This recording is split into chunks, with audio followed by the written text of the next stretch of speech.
Welcome to the Jamal Thomas Morning Show. My name is Jamal Thomas. This is indeed my show, and I'm glad that you guys can be with me this morning. There is a lot of news afoot.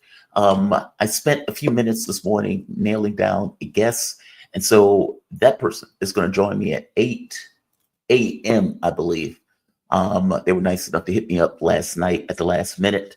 Donald Trump has apparently went after South Africa and is apparently using or going after South Africa under this idea that they are somehow damaging the white farmer. And because they're damaging the white farmer, that Donald Trump has taken action to do so. Now, point of fact, why does Trump care about South Africa? Why? Why? Is it possible have anything to do at all with the weirdo in his administration that is, South African? Perhaps. I don't think those things are too unrelated to one another. But either way we look at it, it is fascinating. Either way you look at it, it's fascinating. There's a lot of other stories that are also bubbling up. But my guest is here. He's a bit early. I'm going to go to him, though, because he is fantastic, and I'm glad that he could join me, especially this early in the morning. Let me bring my man in. There he is, the man himself, Dr. Wilmer Leon, political scientist, nationally syndicated columnist, and host of Connecting the Dots. It comes and appears on YouTube. My man, what's happening this morning? You doing okay? Well, man, excuse me. Good morning. I'm doing great, and thank you. Excuse me. Thank you for the invitation. And always got rave reviews, as I always do, when you joined me yesterday for the Connecting the Dots podcast. Greatly appreciate that. Those people just being nice, man. That's all. Well, those people just being nice. Wrong. That just means they're nice. Well, I'm glad. I always appreciate doing the show. I always enjoy doing it, man. So anytime you want me, you got me. Appreciate it. But no, man, thank you for joining me this morning. So did you see the news that broke? I guess this broke yesterday. Mexico, Canada have apparently come to some kind of deal with Donald Trump in order to avoid tariffs. Now, just so the audience will know what we're talking about, Donald Trump, out the blue, decides he wants to have a trade war against the world, starting with Mexico and Canada. And this is pretty wild considering our trade relationships with both of these countries, and considering that Donald Trump had renegotiated NAFTA with them in his previous administration. But okay, fair enough. 25% tariffs on things coming out of Canada. To make that weirder, it is unclear what he wanted to get out of it. Now, he said it was fentanyl and it was the issue of immigration. Now, he was able to make a deal with Sheinbaum after a conversation apparently that they had yesterday, where she said she'd send troops to the border. Apparently, I guess they'll take more stringent means of dealing with the fentanyl issue. But basically, they've come to some kind of terms that are acceptable where they can postpone those tariffs for at least a month. Apparently, after a conversation with Canada, same thing. They're postponing tariffs for a month. So there's that part. China has retaliated. But give me your take on Mexico and Canada effectively capitulating. I mean, isn't this kind of, I don't want to say proof of concept, because this is absolutely absurd what Donald Trump is doing. But does it help their case when they're falling over themselves in order to come to some kind of terms for an obviously shakedown? Because I don't know another word for it other than shakedown. I agree with you on that point. I was incredibly disappointed to hear that after being so adamant about their positions, that both Sheinbaum and Trudeau backed down. They once again allowed the bully on the playground to take their lunch money, and I don't understand I don't understand the long-term logic here, because so they've been able to come to an agreement on a 30-day suspension on the implication of tariffs. So where will we be on day 31? I can only imagine that Trump will become even more aggressive in his approach with both Mexico and with Canada on day 31, because that's what bullies do. I punked you on Monday, and I'm gonna punk you next Monday until you let me know that there's going to be some resistance. So, particularly on the Canada side of the equation, only, and I say particularly in terms of Canada, only in terms of the discussion about fentanyl is not a Canadian issue. And Trudeau also, I think, had a lot of leverage as it relates to oil production and the impact that raising oil would have on the Midwest cities, or Midwest states, I'm sorry, that get a lot of that Canadian oil or Canadian gas. And if folks in Iowa and Idaho and North Dakota and South Dakota started experiencing not only higher gas prices, but higher prices for their Ford F-150 trucks, that was not going to bode well for Donald Trump over the long term. So why Trudeau was so afraid to use the leverage that he has, and not to mention, when you look at the response relative to hockey and basketball games where Canadians were booing the national anthem, that's an indication of Canadian sentiment, and I don't get it. I mean, they got bullied. Other than the bully wins again. Yeah, they got bullied. I mean, to put it mildly, I mean, they got seriously bullied. I mean, I get it, right? I mean, you don't want any kind of disruption to your economies. By the same token, this creates a proof of concept. Right. And it's a proof of concept where the bully realizes, hey, I got by on this nonsense. I had no justification for it. It had nothing to do with right or wrong, had nothing to do with fair, had nothing to do with any of that stuff. I had the capability to do it. I was aggressive, and they capitulated.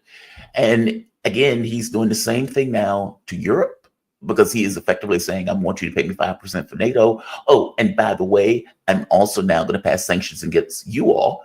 So this transatlantic association that it typically was taking place, okay, that seems to be over with, where, you know, the post-war orthodox is effectively broken down. And the report that came out yesterday was that Donald Trump was telling Ukraine, hey, you need to give me very rare minerals, or else you won't be getting any weapons or anything else from us. So, you know, just be aware, if you want us to continue to give you weapons and support, you need to give us minerals. Now, this is pretty astonishing. This is pretty astonishing. And what's wild about it, Schultz came out, and Schultz pointed out, says, this is very selfish. It's like, dude, shut up. Just shut up. It's like, oh, this is very selfish. No, duh, Schultz. I mean, what do you think they've been doing in Germany for the last, year, 2, 3 years? I mean, this no. Do you remember when I think it was Macron, after Europe was paying 5 times more for energy than they were paying when they were getting the energy from Russia? And Macron went to Joe Biden and was like, Joe, aren't all of us in it together? Like, you know, aren't we in it for as long as it takes? Like, how are you charging us 5 times more? And of course, Macron never got a response to that, because shut up and pay me. So, you know, if that was policy under Joe Biden, Trump has just ripped the mask off. And Schultz seemed shocked by the whole thing. Oh, wow, this seems very selfish. This doesn't seem fair. And right here, he claimed that the United States provided more military economic aid. Right here, it says, we're looking to do a deal with the Ukraine where we're going to secure what we're giving them with their rare earth and other things. Effectively saying, look, if you want us to continue your support, you need to give us rare earth minerals. That's what we need. That's what we want to get our hands on right now. That's astonishing. It's a shakedown. Shakedown politics. There are a couple of things that come to me from what you just talked about. First of all, I don't understand why Sheinbaum in Mexico, why Trudeau in Canada, why Schultz in Germany don't come to the microphone and say, look, Donald Trump called me yesterday, and this is what he said. He said whatever he said. Folks, that makes no sense. We're not going to do it. Here's what I told him.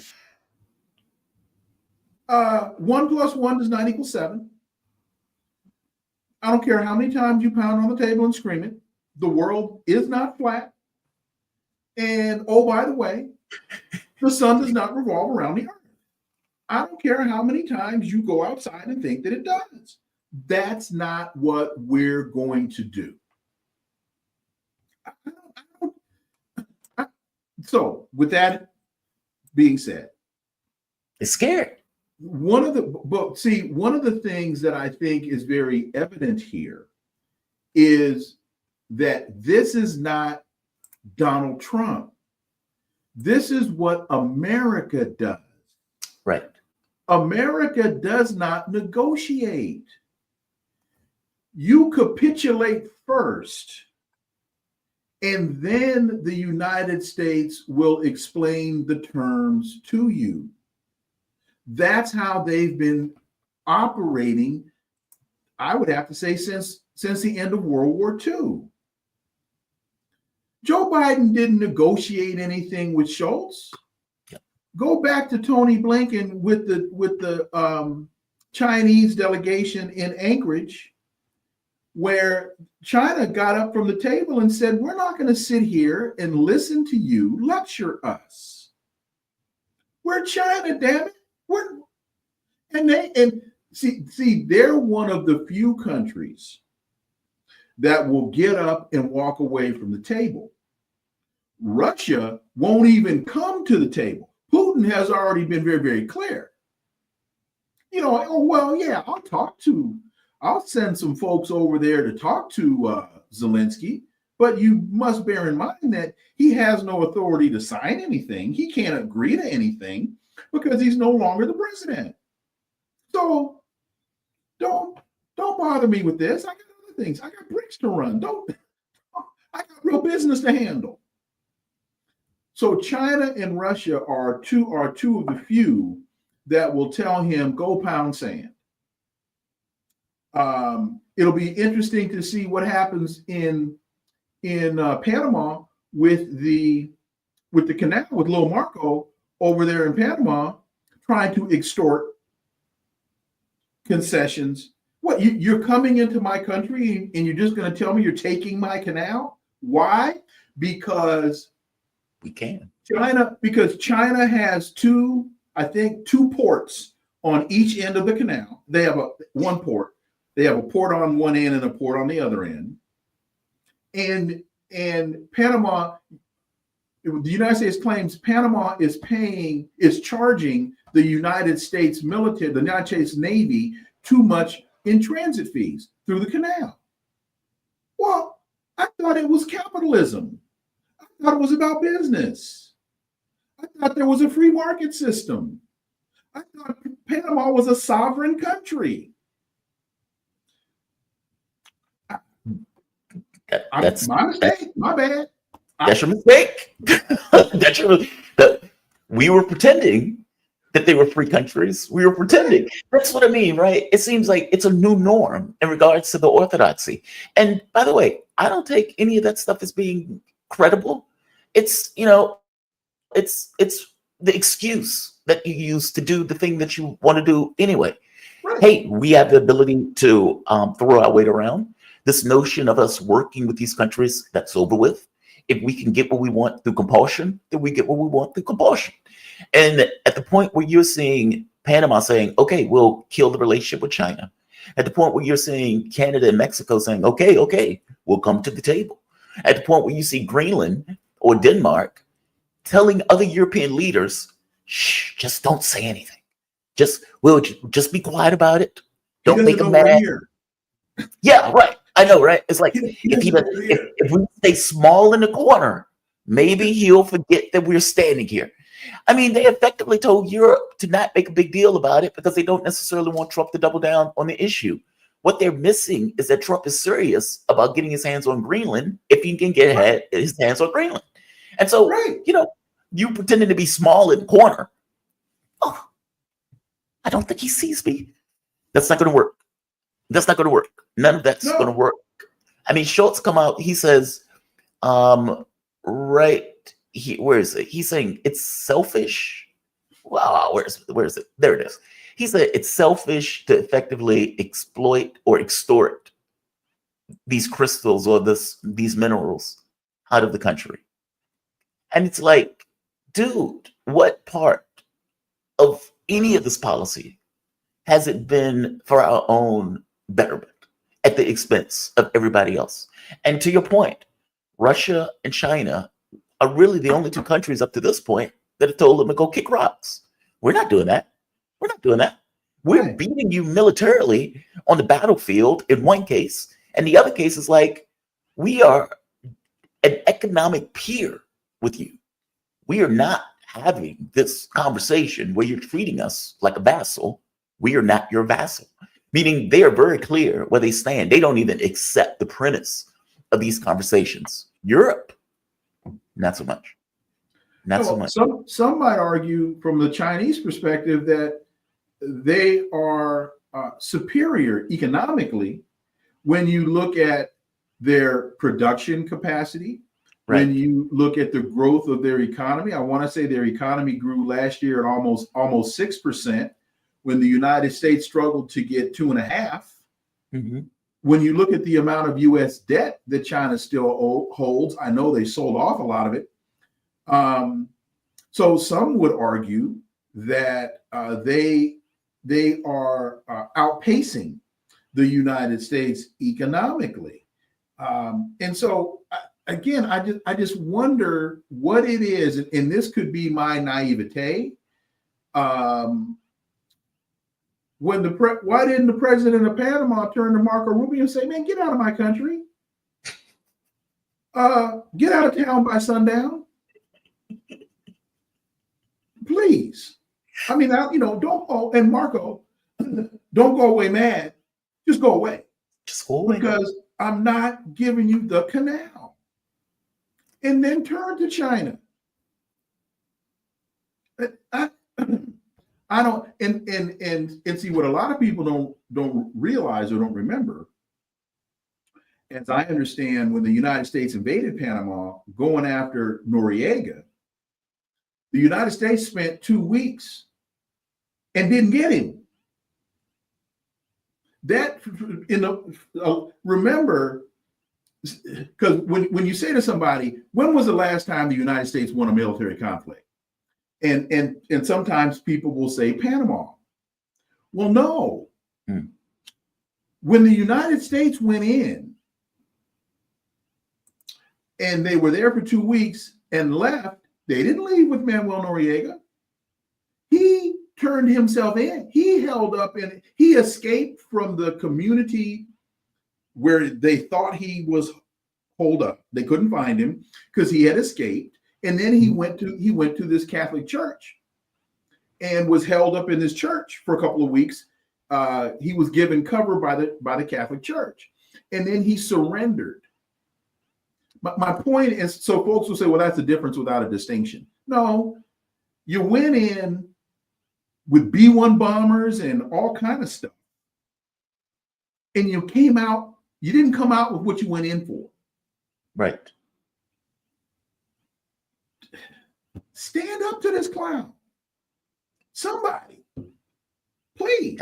Stand up to the bully, man. Got to stand up to the bully. I get it, right? As a country, there are all sorts of economic realities that you are concerned about. Um, but I don't think they fully get that this is proof of concept. Like this legitimizes what Trump is doing by their action and response to what he's doing.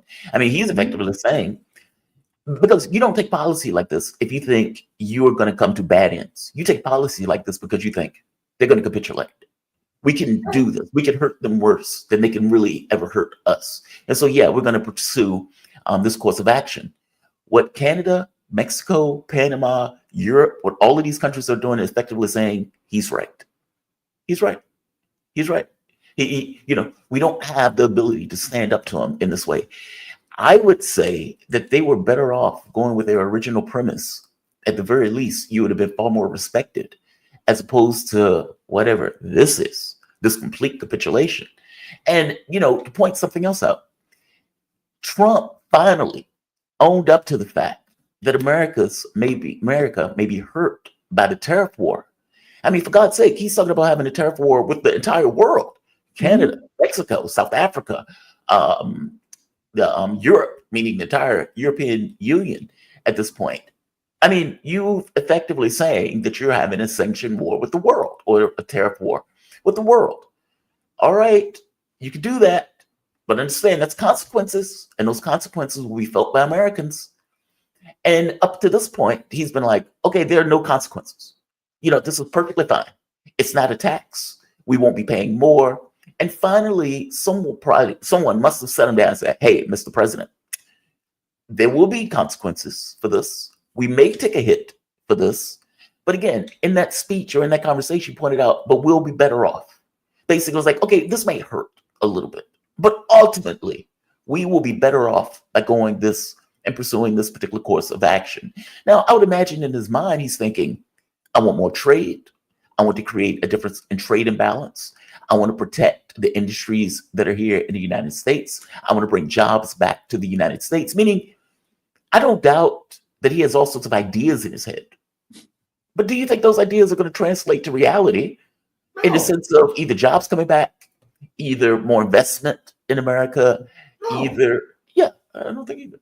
And let me tell you why I can so emphatically say no. Because I've studied economics. That's why. I've studied economics. And I also happen to know, as you know, some pretty smart economists. Linwood Tahi, Jack Rasmus, Radhika Desai. We know some economists. Yeah. And they all say the same thing. Professor Wolf. It's not going to work. And let me give your audience who may not have studied economics to the degree that I have just some ideas. And I say, I'm not saying that to say that, the light above my head is a halo. No, the light above my head is a light because I'm not sitting in the dark. But I have studied some economics. And we talked about this yesterday.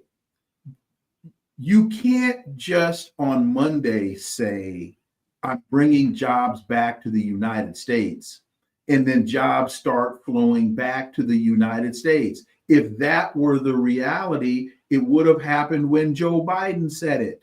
Right. It didn't happen. It would have happened when Barack Obama said it. It didn't happen. It would have happened when Bill Clinton said it. It didn't happen. It would have happened when George W. Bush said it. It didn't happen. Why? Because with the deindustrialization of the United States, along with sending jobs overseas, we then stopped developing industrial policy. They're trying to sell U.S. steel to Japan. How do you have an industrial policy and you're not making your own steel? And we haven't really made our own steel in the United States. I can't tell you how long it's been, but so there's no policy, which is long-term planning to bring industry back to your country. It's not there. Part of your trade imbalance has to do with the huge deficits that you run and the fact that you've had to go out to the bond market to foreign countries to get foreign countries like China to finance your debt. That contributes to your trade imbalance. So tariffs, putting taxes on your own people, which is what tariffs are, that's not going to make up that deficit. Right. Because you're in deficit spending and you're borrowing money from other people to pay for that. This is not that difficult to figure out. And final point, one of the differences, say, between today and 40 years ago, when the United States could walk around, we're the only sheriff in town. We're no longer the only sheriff in town. It's called BRICS. There is a collaborative, cooperative trading bloc that now rivals the United States supremacy. And why Sheinbaum in Mexico? Why Trudeau in Canada? Why Schultz in Germany, who was just obliterated when the United States blew up Nord Stream? How do you sit by with another country claiming to be an ally when one of their stated goals is the deindustrialization of your country? Right. If you invite me to your house for dinner and you're showing me your prize crystal collection that started when your grandmother started collecting crystal, and every time you open up a cabinet, I knock something over and break it, you're quickly going to ask me to leave your home. You would think. I mean, ideally, but see, but no, I know you. You would ask me to leave your home. But see, therein lies the rub, right? Like, you blow up Nord Stream. Trump knows that the U.S. blew up Nord Stream. He's said as much that this was something that Joe Biden did. Like, he wasn't even putting on the pretense. Like, maybe a few Ukrainians in a dinghy decided to get together and just, blow up a pipe. Okay, he owned up to the fact that this was something that the United States did. If you know that, and you know it, you're perfectly aware of it. We blew up their pipeline. Schultz was standing there on stage when Joe Biden said he was going to blow it up. And the strongest position that Schultz got was, how high do you need my ass to be when you kick it, sir? When you see that. Here was the line. Here was the line. They asked Joe Biden about Nord Stream. Schultz is standing next to him. Joe Biden says, it's not going to happen. And another reporter says, but Mr. President, that's not an American pipeline. It's not in American water. He says, doesn't matter. Not going to happen. If the Russians go in, we'll stop it. Schultz just stood there like boo-boo fool. Yeah. The American president is talking about blowing up European infrastructure. Yeah. And infrastructure, by the way. NATO allied. Yes. Article 5, responsible response. That they need, by the way. And I mean, the fact that they were paying 5 times more for energy gets across the reason that the pipeline existed at all. Well, it still exists. It still exists. Well, one of them, yeah. Viable yeah. That the United States will not allow Germany to turn the spigot on and turn the gas. But see, so that's the my whole point. thing is not destroyed. But that's my point. If you're Trump and you see that, that is humiliating on so many levels. I mean, what conclusion do you come to? Like, right? I mean, if you literally watch your predecessor blow up a pipeline that they needed for their own economic security, You've watched Germany get deindustrialized. You've watched Europe go through all sorts of political consequences as a direct result of the money that is flowing out of Europe into the US because of the Ukraine war, or for that matter, because of the energy sanctions that Europe got pushed into passing. If you're Trump, you look at that. What are your thoughts? Like, what conclusion do you come to that, oh, wait, these are sovereign countries. Europe is a power that I need to reckon with. Or do you come to the conclusion, okay, these are vassals. These are marks. You know, I think it's the latter. You are absolutely right. And the other question there is, and I think we're starting to see some response to this now, but winter hasn't gotten cold enough. Where are the Europeans on this? They're the ones that are suffering. They're the ones that are cold. They're the ones that are paying more to heat their homes. They're the ones that are losing their jobs. Their quality of life has changed dramatically as a result of austerity measures that have been imposed upon them over the last 15 years or so. What was one of the big issues in France, about 3 years ago, was raising the retirement age. Well, in the United States, that's not nearly as big of an issue in this country as it is in Europe, because there's an entire lifestyle that generationally that they have become accustomed to. And God bless them for, I'd like to retire at 60 and know that I have a pension and that I have health care. And,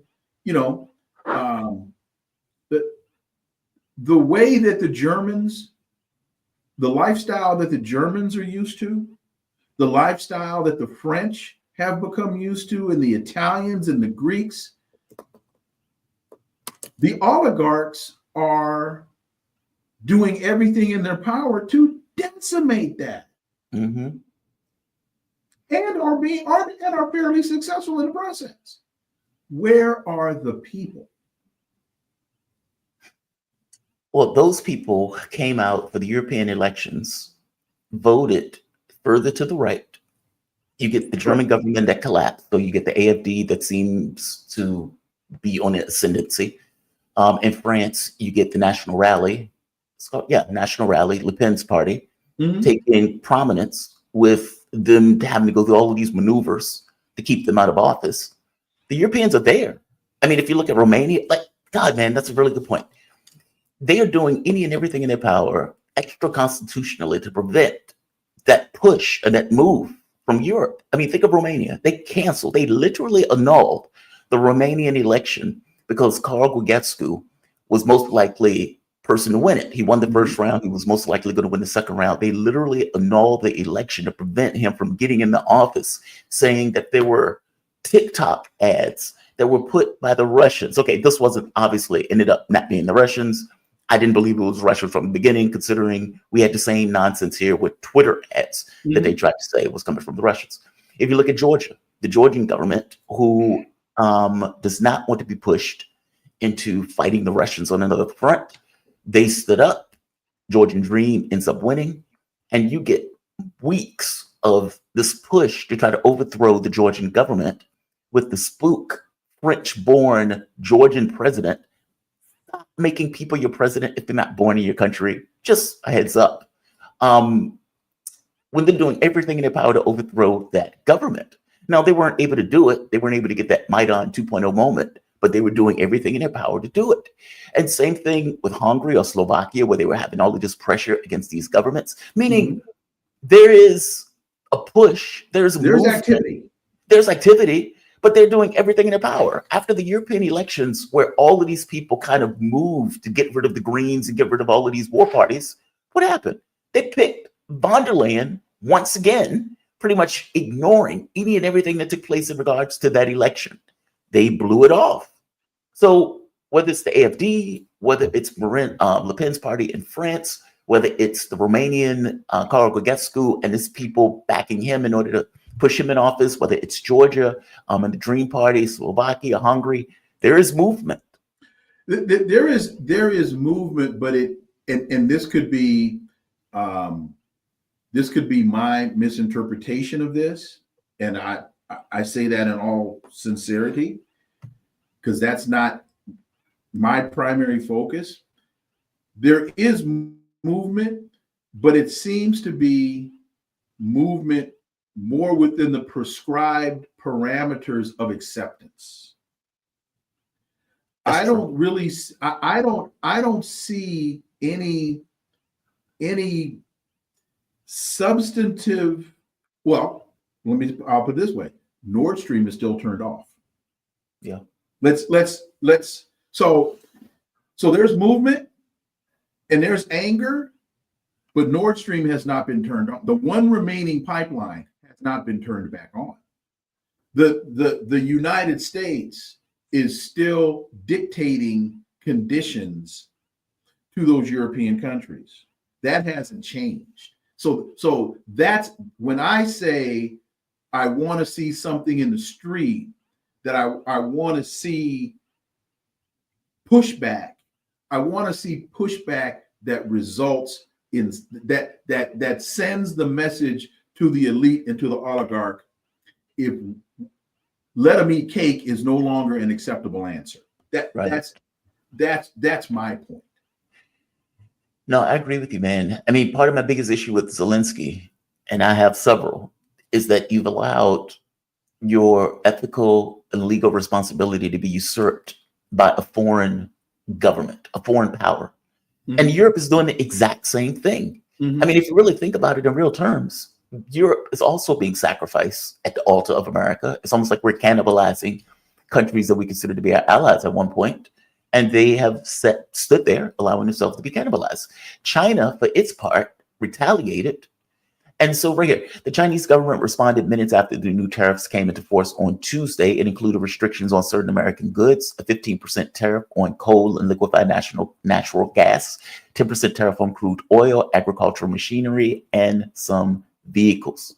So China is not taking it lying down. China is also taking them to the World Trade Organization.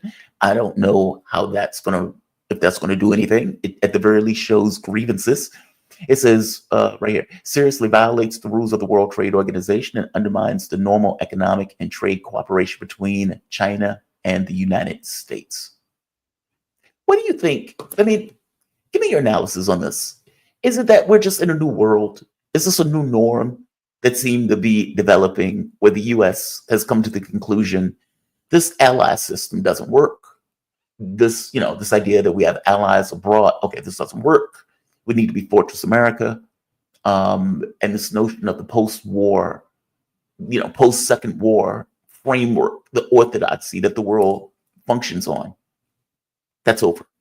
Is that what we're looking at? Because we seem to be in a new norm. We are not, I don't believe that we are in a new norm. I believe that we are going through the birth pains of a new reality.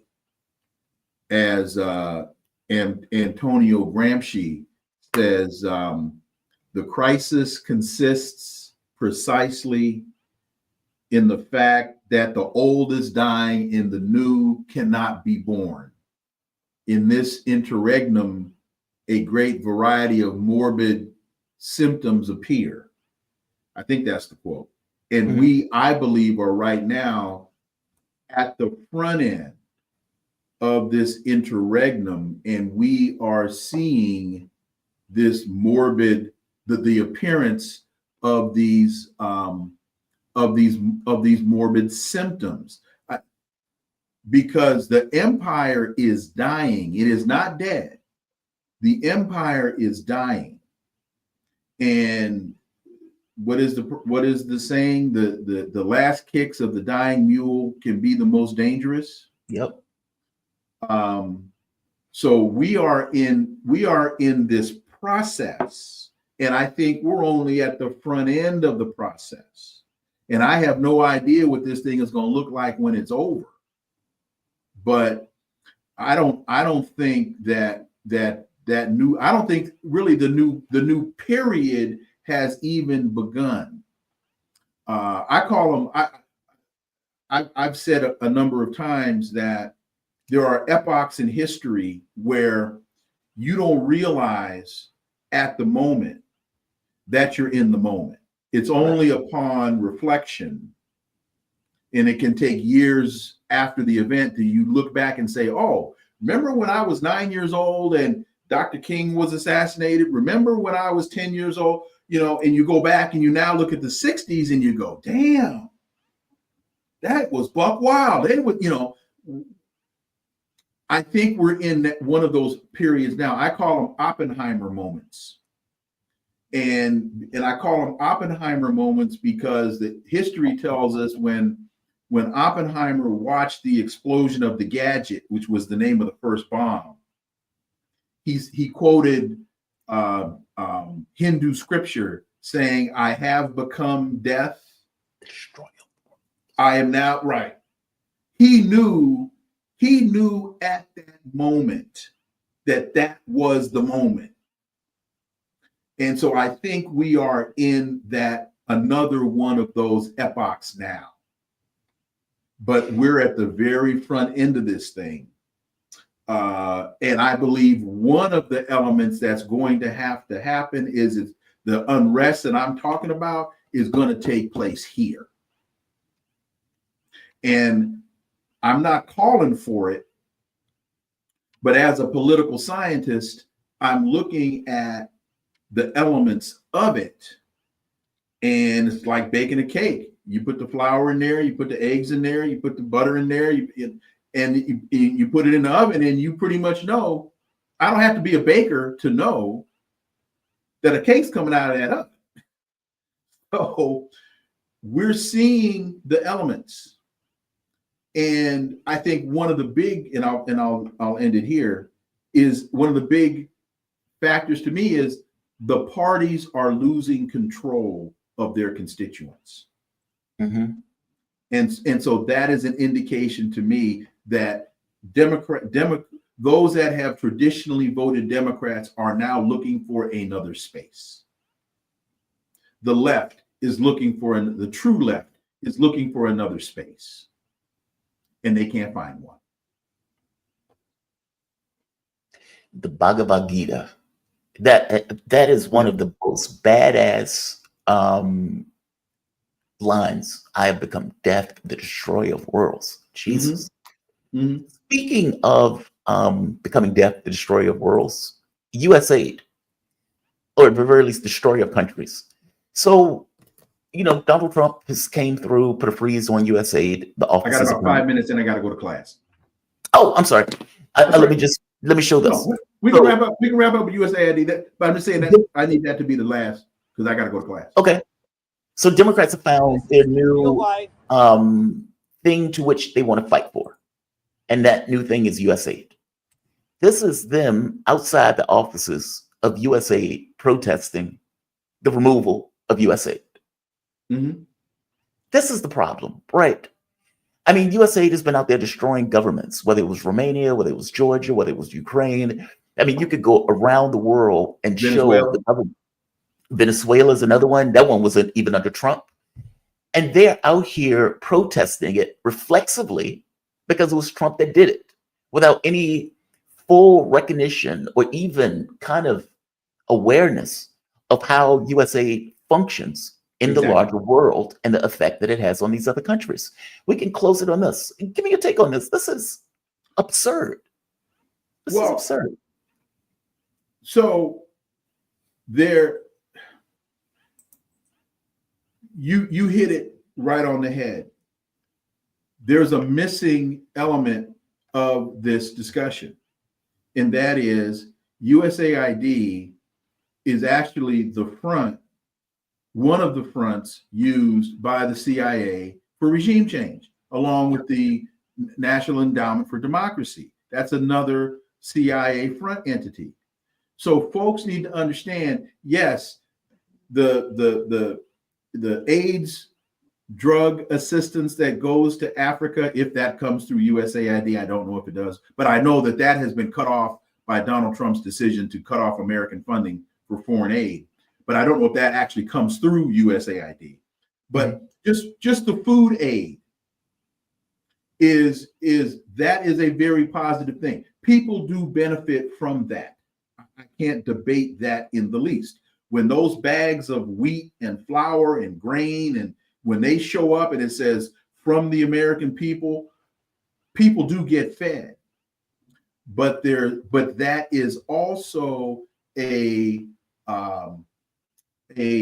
bludgeon that is all behind that bludgeon is regime change. In many instances, not all, but in many instances, is regime change in your country. Look at that Venezuelan truck convoy from a couple of years ago that got stopped at the border and attacked, and the United States tried to blame that on Maduro, only to find out that whole thing was a setup, trying to blame Maduro, trying to bring about regime change with displeased Venezuelans. Right. So if you're going to talk about the story, then talk about the whole story. You can't leave out one of the fundamental elements of why USAID. I know John Kennedy started it in the 60s, but I can't believe that Allen Dulles wasn't sitting next to him saying, hey, so that's my take there. Yeah, man, just astonishing. Just astonishing. That is greatly disheartening to watch. Man, and to listen to.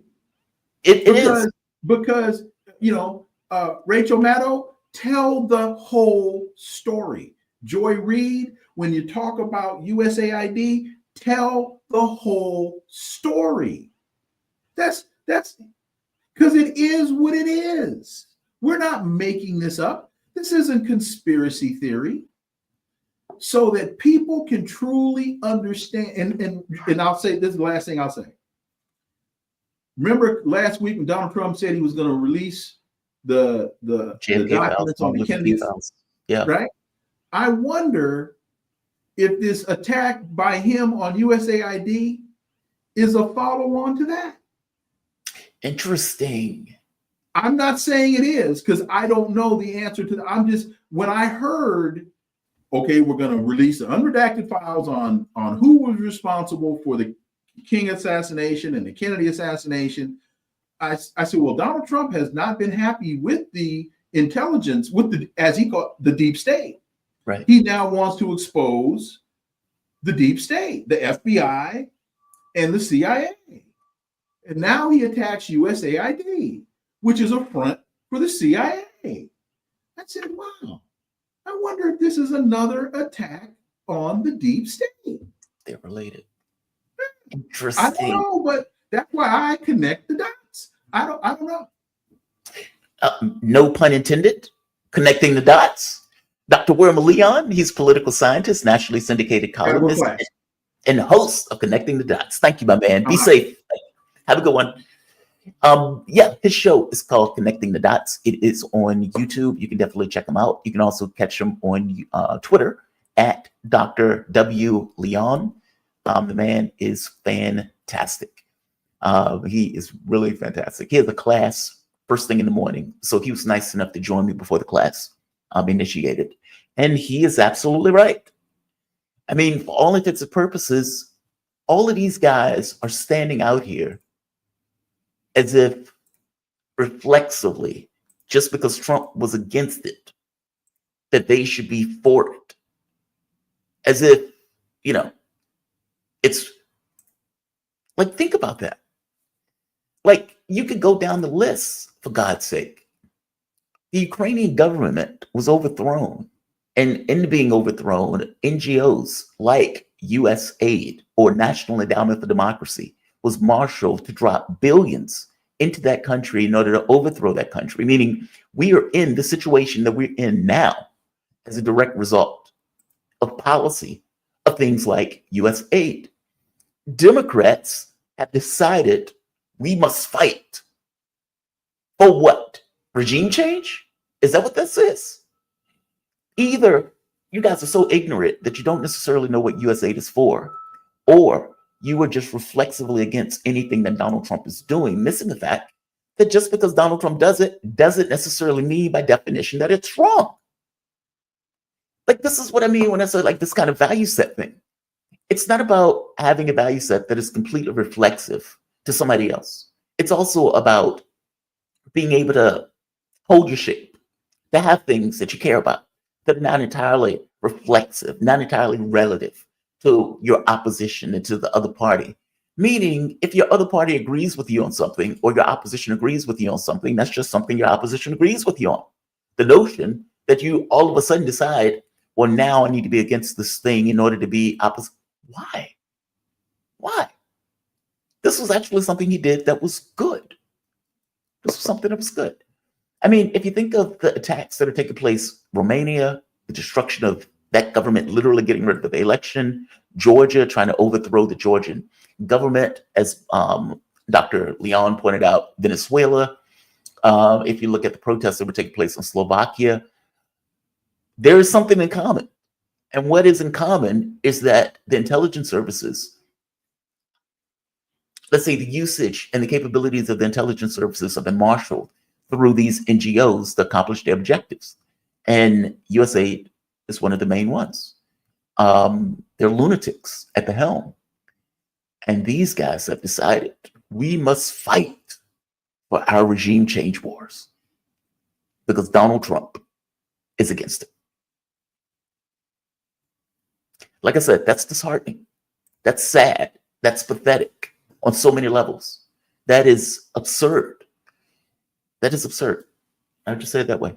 Look, if you guys dig this content, hit the like button, share this content far and wide. Look, if you guys have been hitting me up on Twitter, my account has been stolen. So at Jamal Thomas is not my account. Somebody hacked into the account. If you're seeing dick pics, those are not mine. At least ideally, they're not mine. Just be aware. I guess that's my point. Twitter has not done anything to ensure to get that account back to me. They have been effectively worthless. And so when the next payment comes around for the new check, there will be no money sent to Twitter going forward in this process. I mean, it is astonishing. It's as if there is nobody at the helm. And so all of these things are just mechanical services. And so anything that goes wrong, there's nobody to contact, nobody to talk to, there's nobody to DM, there's nobody to do anything with. It's just a machine that just operates with no one at the helm. So there's that. But look, if you guys dig this content, you find yourself coming back here often, hit the like button, share the content, hit the notification bell. Also, if you really dig the content, you find yourself coming back here often, consider getting me a cup of coffee. You can support through PayPal, Patreon, or for that matter, super chats, super stickers, whatever they want to call them. You can also become a member of this show, the Jamal Thomas Morning Show family. That is a lot of words. That is a lot of words. Let's just say the Thomas family. How about that? That is also something that you can do. Many of these shows, in fact, the overwhelming majority of the shows that take place in the morning are demonetized. And so anything that you do to support the content, that is coming back. That is effectively paying for the content in and of itself. If nothing else, definitely give it a like. Leave a comment, all that good stuff. It helps with the algorithm. But my man is here. Man of the hour, Kofi Kwaku. Man, thank you for coming on short notice. And just to give the audience, give them a heads up, Kofi Kwaku is an African analyst, senior research fellow at the Center for Africa-China Studies at the University of Johannesburg. How you doing today? You doing all right? I'm doing well. I'm doing well. Nice and sunny here. A little bit of clouds, but we're doing quite well. It is cold here. Yeah, it is cold here. I got to play this clip for you. When I saw this, you're the first person that I thought about. This is Trump.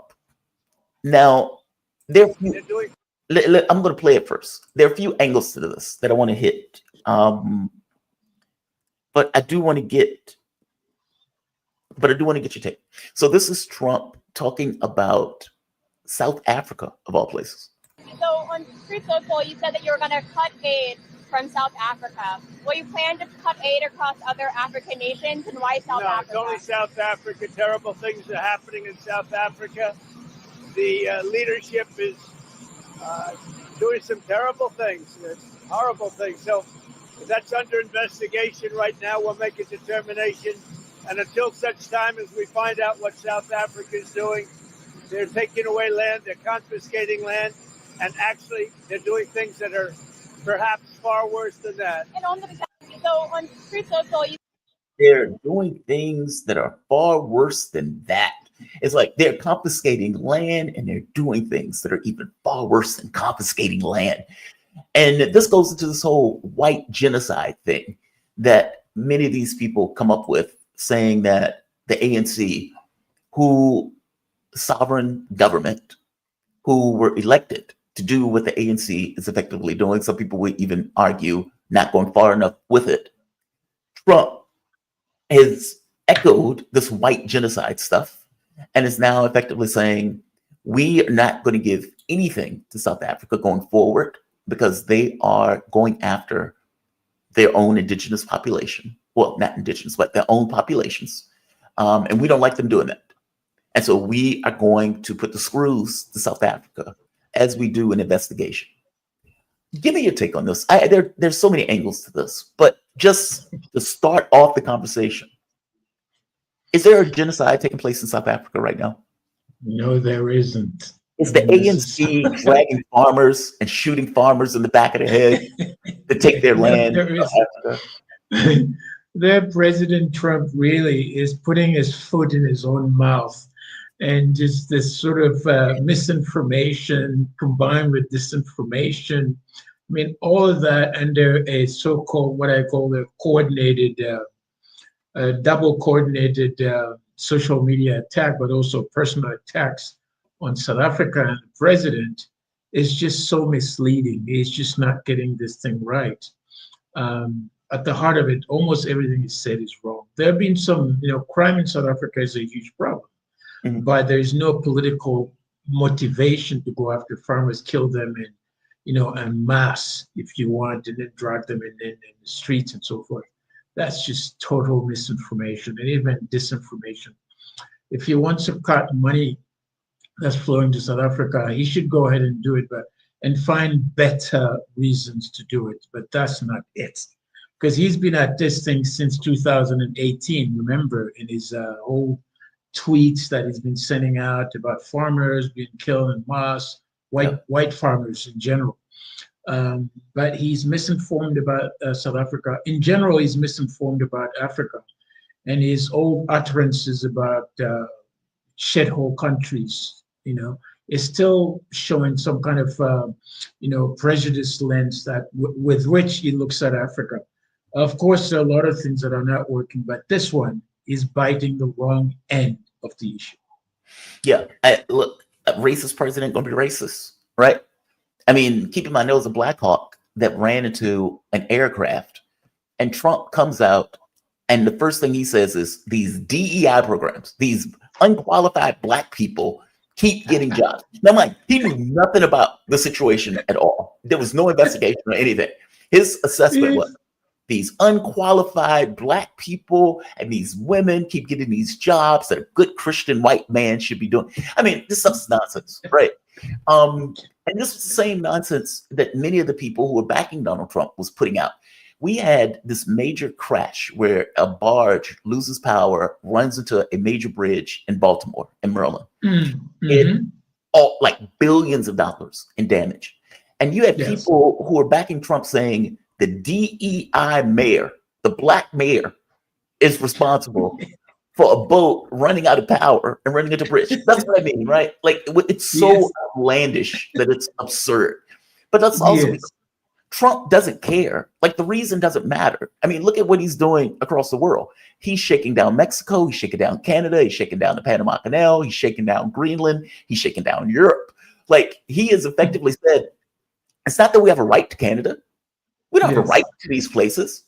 We're taking them nonetheless. And you can't do anything about it. And so, I guess there are two angles for this. One is Israel, and the other one is Elon Musk. Now, I have met white South Africans, at the very least once or twice. In one of those cases, the guy was making the argument to me that apartheid was a better system. And I wonder, when you get Elon Musk doing the Nazi salute, when you get Elon Musk going to Germany saying, hey, you should be proud of your German ancestry, which, these guys were Nazis, you have to question where his head is, like where his head is actually fixed on, especially when Elon Musk talks a lot about this DEI stuff and about blacks and unqualified blacks and all this other nonsense that comes out of that side of the ledger. Now, don't get me wrong. Democrats have their own issues. They have their own cultish stuff. But there's an element that Malik calls the woke right. And I think he's right on that highlights stuff like this. And I guess it's one or two things, and maybe a little bit of both. Is it Elon, the South African that just so happens to be in Donald Trump's administration, that's been given all of this power that has not necessarily been voted on at all? Or is it Israel? And the reason why I say Israel is because, for one, Netanyahu is coming to the United States, so he's going to be here for a period of time. We're not going to arrest that war criminal. He is probably going to get shown around. Apparently, there's going to be some kind of conversation with Iran, but put that to the side for the moment. South Africa was one of the places that filed the ICC warrant against Netanyahu. And, it was damning. I think it was like 90-something pages or something like that. You had several countries that basically got in with South Africa on the issue of the genocide claim against Israel. Either it was either the ICC or the Court of Justice or the ICJ. I don't remember which one. And I know it was both. But cases went to both. I think South Africa did the ICJ first, though. ICJ first, yeah. Yeah. So it could be that, like, this is kind of some kind of revenge, some kind of repudiation. I mean, but as you pointed out before, he's mentioned this kind of white genocide stuff once before. What is the word on the ground in South Africa over this? What has been the response? Look, I mean, he's been shooting his mouth off right around the world for a while. And I think the place where he hasn't come before is Africa. And I think he's used South Africa as a sort of entry point to attack. And the background is people suspecting that, there's some kind of revenge via the South Africa's genocide case against Israel at the ICJ. And it's quite relevant because Israel has said to South Africa many times that you better be careful. We'll revenge. We'll do something to you. Right. And they're going to be using the United States to do that. They're also using all kinds of people to do that. We've heard that they're also supporting President Paul Kagame in the eastern part of the DRC to give a sort of to fight against South African forces there. And so there are element basis for that to happen. And he's going to be dragging this thing for a while. Mm-hmm. And so that anger and that revenge is going to come, but he started really on the wrong foot. But he's going to come after it again because he's already doing some kind of investigation. We don't know exactly where the investigation is going to go. President Ramaphosa is supposed to meet with him.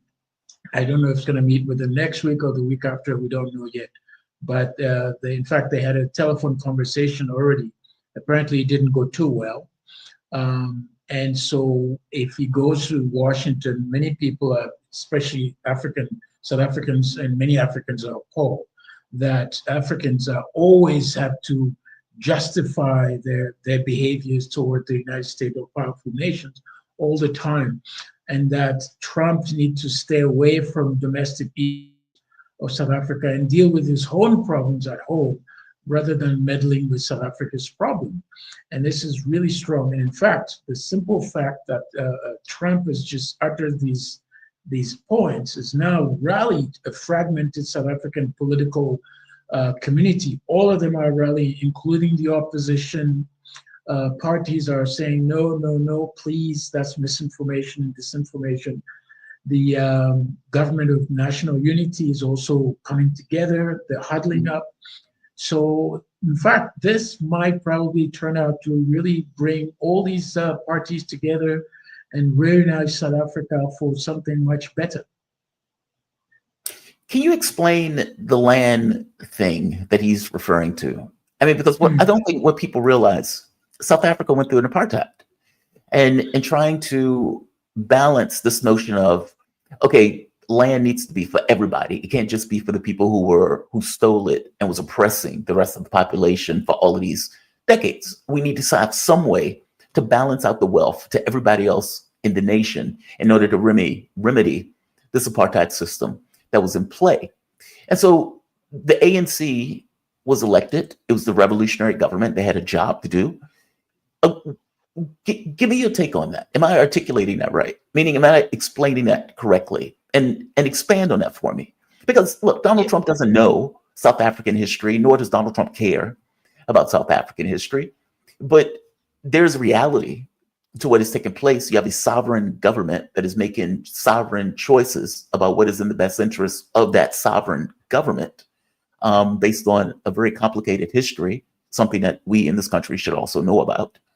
Give me your explain that to us, just so people would understand the context of what South Africa is doing, what the ANC is doing, and why they're doing it. Okay, excellent entry point. But before I do that, let me close the portion on Israel. If you remember very well that during the apartheid, the link between Israel and the South African government was really huge. It was very, very important. In fact, it was something people didn't want to talk about. So there's this link, apartheid link between Israel and South Africa. In fact, one of the racist governing party members of the apartheid system was saying, my goodness, if you think we're doing apartheid, go and take a look at what's happening in Israel. So the link has been there. And so that link, in fact, has just angered so many people to see. And also, President Nelson Mandela, former President Nelson Mandela used to say, South Africa will never be free until Palestine is also free.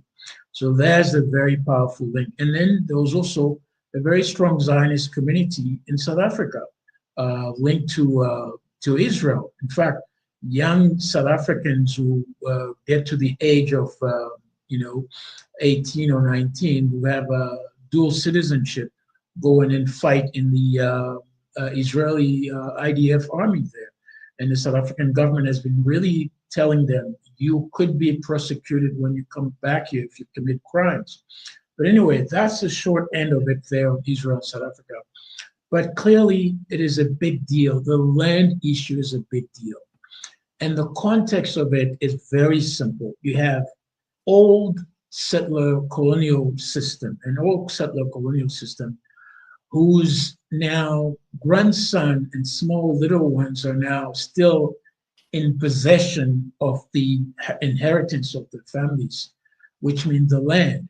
And dispossession was a law in South Africa, not only before apartheid, 1913, when they set that up, to dispossess all Black people of the lands, shove them somewhere in places that were not quite good.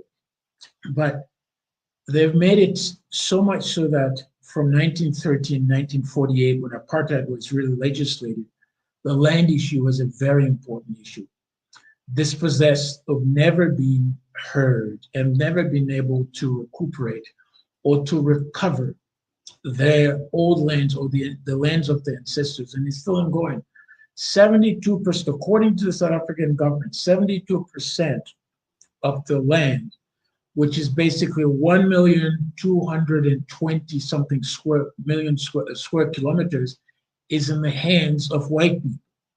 Only 4% is in the hands of Black people. The rest is split out between what's called quote unquote colored and then Indians, I think 15, and then another 5% with colored Indians. So Black people in general don't have the land, and they don't even have it. And every time anybody try to talk about land redistribution or reviewing the land, speeding up the land reform in South Africa, people, mainly white people, who have the monopoly on the land will find something to say that they are now being targeted. They are now playing victims. Although they still have the wealth, they have the land. And much of the land is sitting, a lot of it is sitting fallow. Now, if the government could only use the Constitution, there's a section 25 of the Constitution about property right, which allows the government to really, sort of appropriate some of the lands, and then some of the land, mainly public land, being able to use it to really help to give some of that land, not just to the government, but to Black people. But one very smart way of white people and those who own the land is usually saying, look, we've done some surveys, and most Black people don't want to have the land to do farming. So there's no need to give them back. Most of them won't do it. And in fact, former President Becky was saying something to that sort, that most Black people who've received the farms have sold them, and they're not interested in that. It's not quite true for everybody. But that being said, it doesn't stop the government to really do the land reform properly and rightly so that those who've been dispossessed, at least from their ancestors, can get part of the land, and they can decide what they want to do with it. Yeah. And it's a big deal, because people are saying, if you give those land to Black farmers, it will be the same thing as in Zimbabwe, that the farms won't be productive, that Black people don't farm, as if even today, the people who are farming are Black people because they've been supervised by white people. And that's a very tricky one. And it's a huge emotive situation where every time that comes up, and I think President Trump and then Elon Musk just pushed the wrong button now. And now people are rallying around to say, we must do something about this land reform. And the ANC has been sitting on for more than 30 years. Something must be done. Mm-hmm. Let me ask you this. One of the audience members pointed out, I just read it. So she says, Carl Asserbaum, she said the whites in South Africa want a separate state. They want Western Cape. Is that true? Or they effectively want to be able to separate from the rest of South Africa for their, I guess there's a logic to it. If you think to yourself, okay, well, we already have the money, we have the land, we don't want them to take this from us, so we need to separate from the other part of South Africa to create our own little enclave.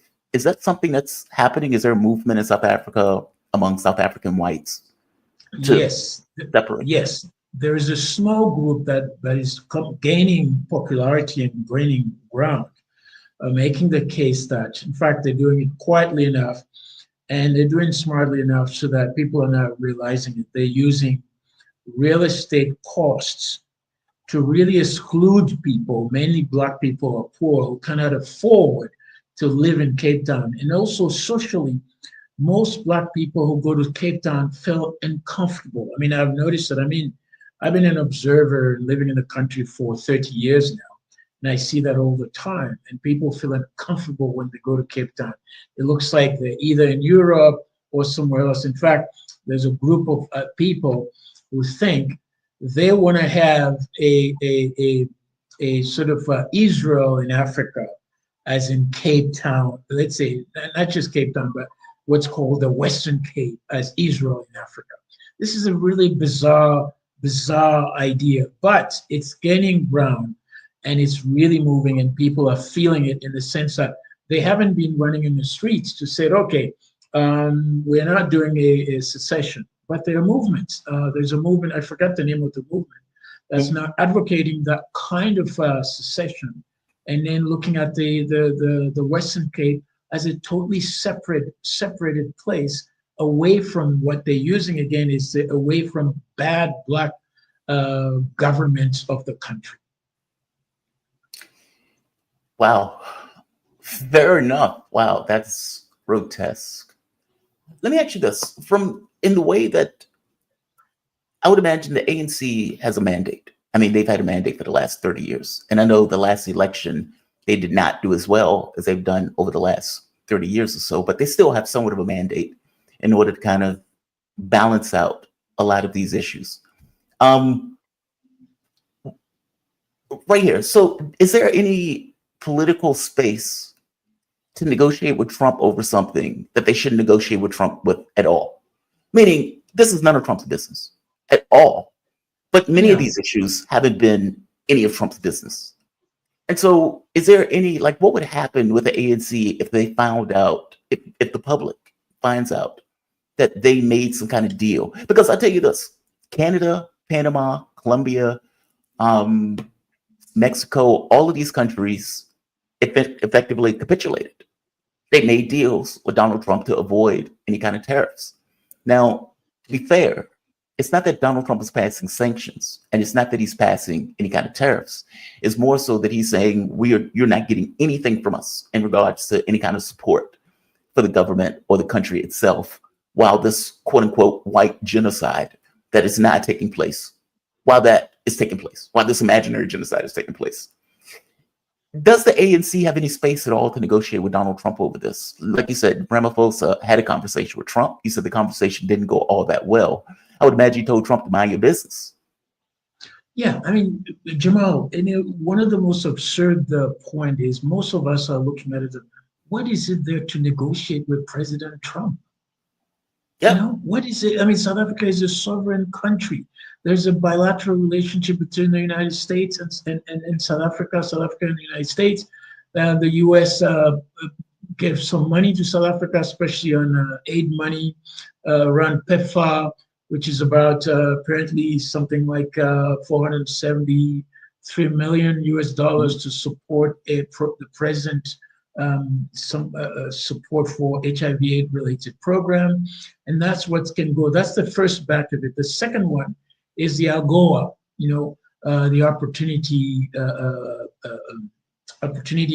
trade relation between the United States and South Africa, which is another some other 100 and something, 30 something billion. That's a lot of money. That's what concerns people largely. And if you look at it, in fact, most people are benefiting that. White monopoly capitalist businesses that are getting it. The crumbs is going to few black people, frankly.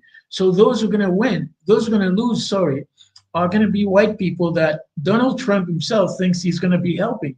If he stops that money, he stops the flow of money to South Africa. And that is a huge concern to the white business community.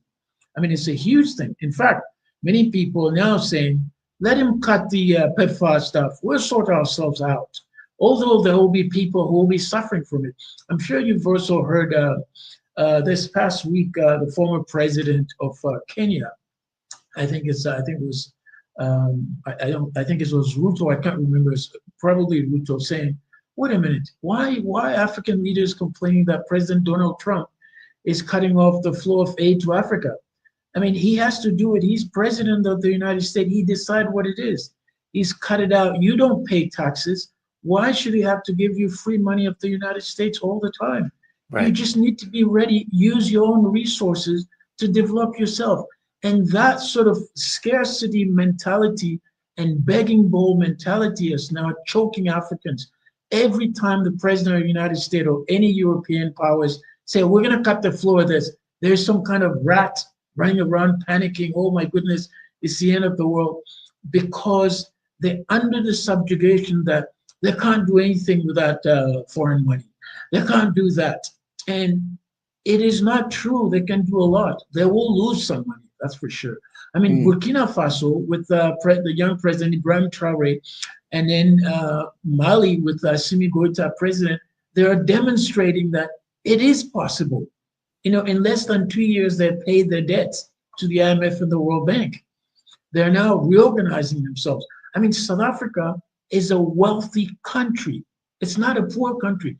Much of the population is made poor because of the system that separates them. And in fact, the remnants of apartheid are still there, especially economically. When you have, the white minority owning 72% of the land, the 220,000 square kilometers, that's a lot of land for 63 million people. Jamal, there's huge amount of space in this country. The land is there. For some reason, the NC has been so lukewarm, and we understand that. I mean, a lot of analysis has been made that Many of the African National Congress leaders have fallen to the greed, corruption, the good life, and they've forgotten about the ideal about their own people, but only themselves, their families, and the thuggish people around them. That's it. And then so they've lost this momentum, and it's going to be very difficult to pull back that momentum and change it dramatically. That's going to take a revolution, and it may not be that nice to see that revolution taking place, because if it's not coordinated properly and organized, it might be very violent, and nobody wants to see that. So it's dragging on, and the African National Congress is now failing. They had the ability to make the changes at the beginning of the 90s, but they haven't done so. And last year, they lost their majority.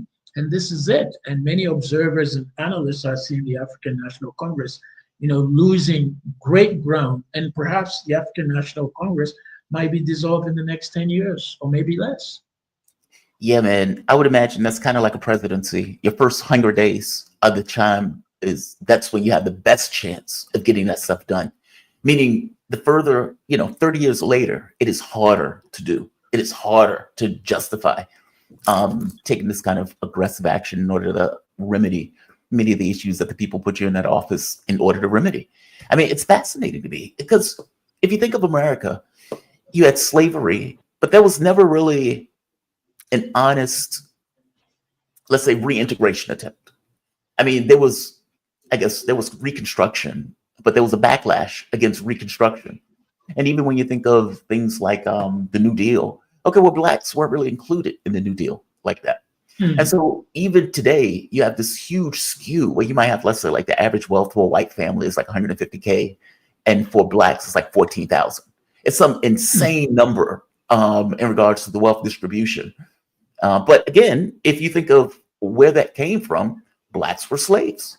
And not just slaves, even going all the way up to like the 80s, you had redlining, you had people being kept out of certain jobs, kept out of certain neighborhoods, et cetera, et cetera. That stuff has consequences, and those consequences lurch all through history.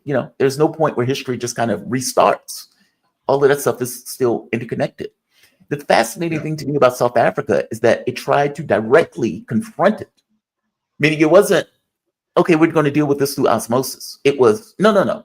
We've been elected. We're a revolutionary party. And as a revolutionary party, we're going to deal with the difficult issue. We've been put into this position to deal with that difficult issue. And as you pointed out, man, greed is a rough thing. Greed is a rough thing. It is.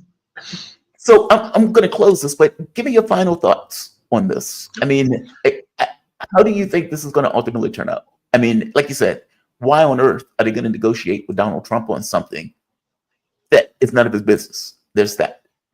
Also, apparently, there's talk about keeping minerals away. Here's this quote: "Let us withhold minerals to the United States." This is what one of the ministers said. "If they don't give us money, let's not give them minerals. We're not just beggars. Let's use our endowment for our benefit. It's a continent. We are paralyzed with fear. We're going to collapse, but with minerals at our doorstep." Effectively saying, look, there are things that we have at our disposal also. That's right. That we can use in any kind of negotiation here. Yeah. So that's the Minister of Mines and Gwede Montage, an old ANC stalwart. And I think he felt probably this sort of vomiting anger as well, but he had to find a way to say it, which many white people didn't like it, because he just pushed back. And then he said, look, we're sovereign place here. If you don't want to give us money, you can keep your money. We're also going to hold up on our minerals, because South Africa is sitting on an enormous amount of minerals, rare earth minerals. I mean, some of the rare earth minerals you can't find anywhere. For example, South Africa is the first producer of iridium. Remember, we talked about this about 2 years ago on one of your shows. And the second producer of iridium is, guess who? Haiti. And that is a mineral that's so rare. It's one of the rarest minerals, so tough, very good for military purposes, hard things, and it's just so expensive. So South Africa's got a lot of these. The list is just almost endless. And he's saying, we've been giving you these things at very, very cheap prices, and you're still insulting us. You're always on our case. So there's a bit of pushback. It's not just in the with the minister, but the minister just a front to that. A lot of people are saying, when you listen to the radio and so forth, people are just, as they say here in Afrikaans, they're hurtful, which means they just have enough. Yeah. They just have enough with these kind of bullying from the United States and President Trump. I mean, what else can he do instead of does he wanna have white people switch them and then having them be in the place of black people? Can he do that and see how white people feel the pain of all this stuff? So his role should be able to help people, and I think hopefully in the meeting with President Ramaphosa, they'll find a sort of amicable way to sort this thing out.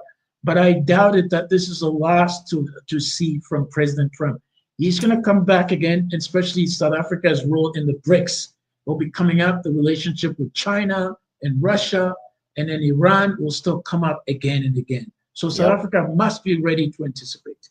That is the other issue. Kofi Kawaku, man, always appreciate talking to you. Very informative. Thank you for this.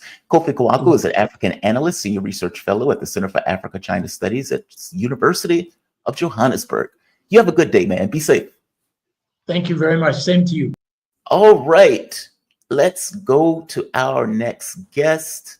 We are joined with the man himself, Jeremy Kuzmarov.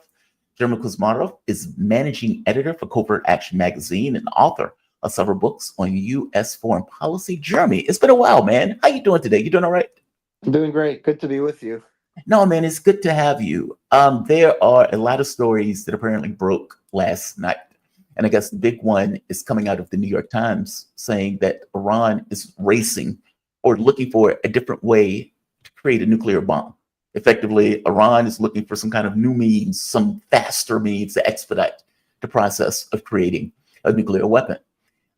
This is talk that was taking place at the end of the Biden administration, where there was a lot of push to try to get Joe Biden to have some kind of nuclear attack, or I'm sorry, some kind of bombing run on Iran itself and on their, let's say, nuclear elements. Now, Iran for the longest time has said, we're not trying to have a nuclear bomb. But the reality is events on the ground have changed. And so I don't know if this is trying to create a context by which Trump can justify an attack on Iran. I mean, for God's sake, Netanyahu is coming into the United States. He's not going to be prosecuted. He's not going to be arrested, unfortunately. But from my understanding, part of the conversation that is supposed to take place here is him trying to convince Trump to get rid of the deal with Gaza. And of course, his continuous attempt of trying to get the United States to effectively attack Iran on behalf of Israel.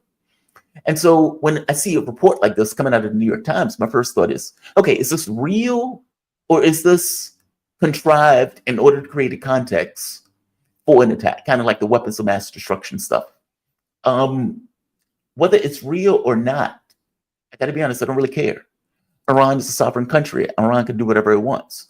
This notion that we can have some kind of bombing run because we don't necessarily like them developing nuclear weapons, it's nonsense. Israel has nuclear weapons. And, with the fall of Syria, with this kind of marginalization of Iran in that region, you could imagine that they may be looking for a way to balance the equation. And in the same way that North Korea has been able to prevent the Gaddafi of North Korea, a nuclear bomb is looked at that way of maintaining a certain level of security for your own state. Hence, the reason why they don't want Iran to get a bomb. It's hard to bomb this place if indeed they have the capability of ending everything all at once. Give me your take on this. Do you believe the story coming out of the New York Times that Iran is looking for some kind of faster, magical means to create a nuclear weapon? Well, yeah, I think your analysis is right on the mark, is excellent on both levels. Yeah, on one hand, we should be a bit skeptical about this story given the track record. I mean, there's a book I read by Gareth Porter that was probably written about 8 or 9 years ago now that showed that there was a lot of hot air for years, propaganda about the Iran nuclear program and exaggeration to give a pretext for this long-held goal of regime change and trying to overthrow the Islamist government which had reclaimed Iranian sovereignty after the years of rule of the Shah, who had been imposed by the United States and was heavily supported by Israel. It was basically a puppet regime. And you know, the neoconservatives have wanted to punish Iran ever since they reclaimed their own country. On the other hand, I agree with your assessment as well that it would be perfectly rational and legitimate for Iran to develop a nuclear bomb and really a means of their own survival. If you look at what happened with Gaddafi in Libya, Gaddafi, in hindsight, made the mistake. He was, I believe, developing a nuclear weapon program, and then he made this bargain with the West and Condoleezza Rice, and he backed off on Libya nuclear program and made accommodation with the West, and then they double crossed him and overthrew him a few years later, and Libya is in chaos now and is a failed state.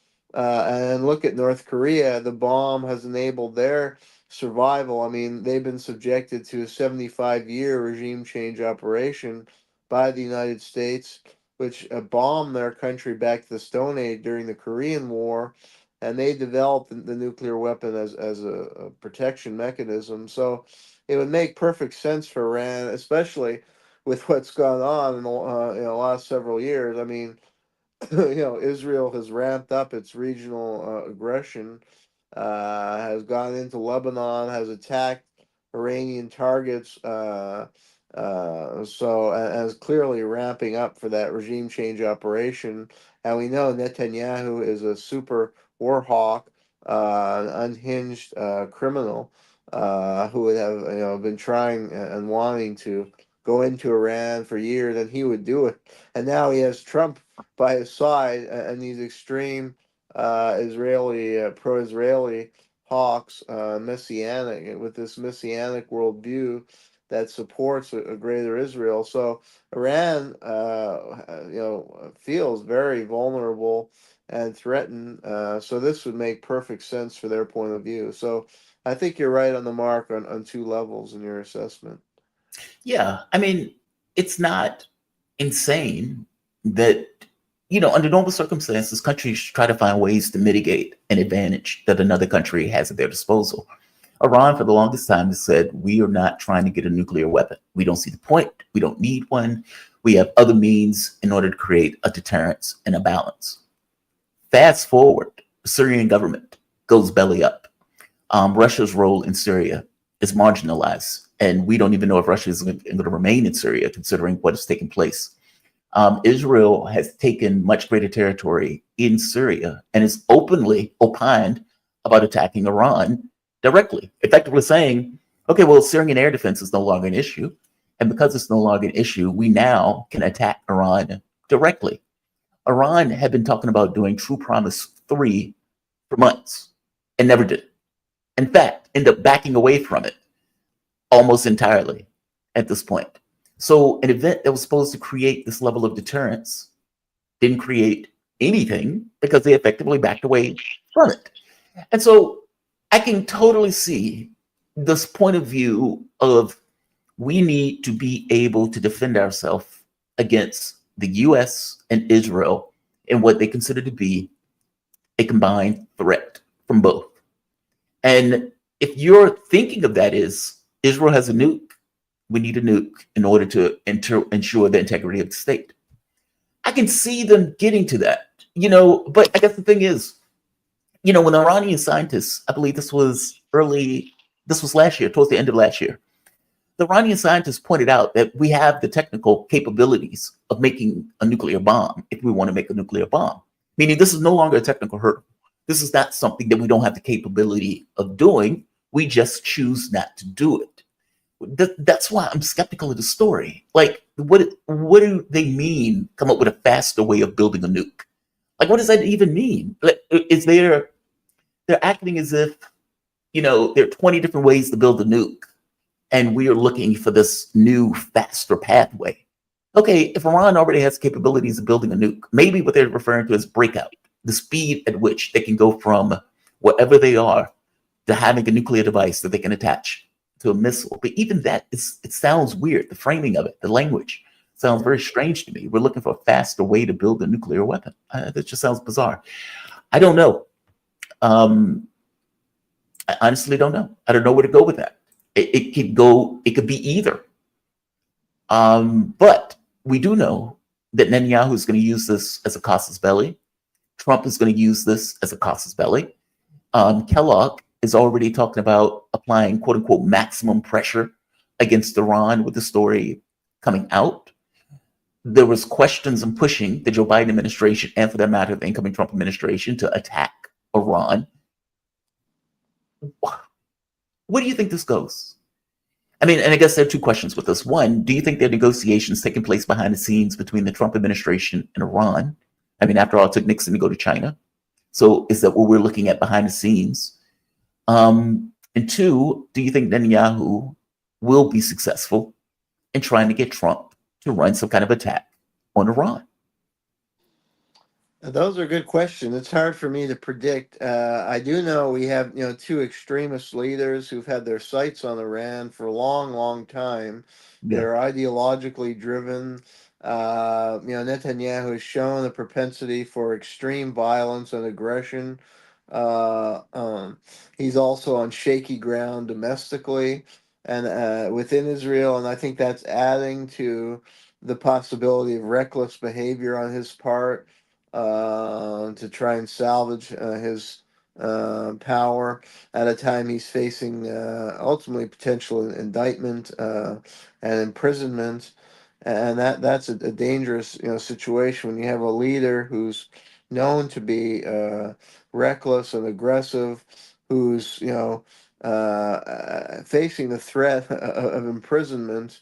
He can do anything. And war, the formula for trying to sustain his power and divert the attention of his population from the domestic inequality and misrule that he's fostered. So, and then the Trump administration has stocked its cabinet with these super Israeli hawks with the messianic. What's scary, you have people like Mike Huckabee who don't think rationally. They have this biblical vision, like elements in the Megasect. Israeli government who Yeah. have this view of a greater Israel and think that God instructed them to spread the power of Israel and kill its enemies. And they're really not rational people or thinkers. So I think it's a very dangerous situation. I don't know if ultimately certain cooler heads will prevail simply because of it would portend a disaster. I think Iran would be an even more disastrous invasion than Iraq because the Iranian population will fight for their country's sovereignty. They fought to overthrow the Shah. They're not going to go back to a neo-colonial era. Whatever the flaws of the Islamist government, the population will rally behind their nation and its sovereignty. I mean, that government has, for all its flaws, upheld the sovereignty of their country and has certain legitimacy in the eyes of its people. So, I think any military strategist will recognize the peril of trying to carry out this regime change operation. And I mean, what are they going to replace the Iranian government with? I mean, there had been talk with the Shah bringing back members of the family of the Shah, but that's not going to sit with with the Iranian population. They endured a quarter century of horror under the Shah, who sold out their country's assets and instituted these torture chambers that are now museums. So, I mean, what the plan? We've seen in all these countries, the U.S. or West goes in, and they don't really have a great plan. Like Libya post Gaddafi. I mean, what was their plan? They were trying to bring in these pro-Western neoliberals who really had no huge following among the local population and whose economic program was detrimental to the local population and entailed the selling off of treasured assets like oil. And that's just been a formula for chaos and catastrophe. I mean, potentially, maybe the same thing could happen in Iran, but I don't know. It just so my point is that I mean there are elements in the military I think who would caution against this, or even intelligence agency because they would see the peril of this invasion and what's the plan if somehow you succeed, which is in this case I think unlikely that they could actually overthrow that government. What is your plan after? And I mean, they're going to say, look, this is going to cost a huge amount of money and entail direct manpower. And is there a stomach among our public? I mean, the Israeli public is rather fanatical, unfortunately, in its hatred of the Palestinian people. But do they have a stomach for endless war? I mean, that war, the wars in Israel have taken a toll on the local population. It's diverted their spending from needed social programs. It's made their country much less secure. Life is very precarious and difficult. Did the Israeli population have a stomach for a long campaign in Iran in addition to all these other wars? I mean, they didn't really achieve their goals in Gaza or Lebanon. And these are just endless quagmires, and a lot of Israelis are killed. Uh, and what about the American public? I mean, the public here has grown tired of spending so much money on wars, even though it doesn't always directly affect us because they've been able to get away with, abolishing the draft and relying on proxy forces or drones or technology. But still, the American public is more and more leery of these foreign interventions and all the money. So that's a question. If there's any kind of political will among the public, and that may constrain these fanatical leaders and imbalance. I believe these are mentally imbalanced people and sociopaths, and that's very dangerous. That we've gotten to a state where these kind of people are in charge of powerful militaries. That's not good. They've come to the conclusion that might makes right, that they can effectively do whatever they. I mean, look at what Trump is doing now, right? I mean, he has effectively been shaking down the world. Been looking at Germany, looking at Mexico and Canada, saying get butt naked, and they may say, well, what do you mean we didn't get butt naked? You're telling us to get butt naked. Eventually, they got butt naked. Same thing with Colombia. Same thing with most likely it's going to be the European Union. When we pointed out where Joe Biden was on stage and he blew up Nord Stream, effectively saying we're going to blow up the pipeline if Russia goes in. And as I keep saying, the strongest position of Schultz, who was on that stage, who has a direct relation to that pipeline, considering the amount of the billions that Germany invested in it, and conversely, the fact that they need it. Energy is expensive in Europe. That pipeline was built because they needed the energy coming from that pipeline. And yet, the highest and the strongest position Schultz could take is, how high do you need my ass to be when you kick it? It wasn't like he was like, whoa, what do you mean you're going to blow up our pipeline? That's outrageous. That was not the position that Schultz took. Any more than Macron, or for that matter, in Mexico, Sheinbaum, all of these people effectively got around to capitulating. They made deals on something that they really shouldn't have made a deal on. Same thing is taking place with Greenland right now, where Greenland seems to be so freaked out by Donald Trump saying he's effectively going to take Greenland, or Denmark is so freaked out by it, that they've told, or the reporting is that they've told other European capitals, don't make a big deal about it. Don't overtly complain. This is something we're going to work behind the scenes. If we can just stay small in the corner, he may forget that we're standing here. He may leave us alone. Good luck with that. To piggyback on this, Trump has gone after South Africa now. He's threatened Europe, saying that Europe is going to be the next to get the tariff stick that he has been hitting all of these places with. And Ukraine. He is shaking down Ukraine for rare minerals. This is astonishing. Because, Donald Trump put a freeze on the resources that are going into the country. Now, there was conflicting reports over whether that freeze dealt with weapons. Apparently, it doesn't deal with weapons, but it's dealing with other money that's going into the country itself. Trump has come out and has effectively said, We want your rare minerals or else. Meaning, if you want to keep getting money from us, if you want to keep getting weapons from us, if you want us to keep backing you militarily, then you need to hand over these minerals that we want from your country. That's what needs to take place right now. And if we don't get those things, you might not get the protection, you may not get the weapons, you may not get the money, you may not get the things that we have been giving you all of the course over these last several years to keep your country solvent. That is astonishing. That is astonishing.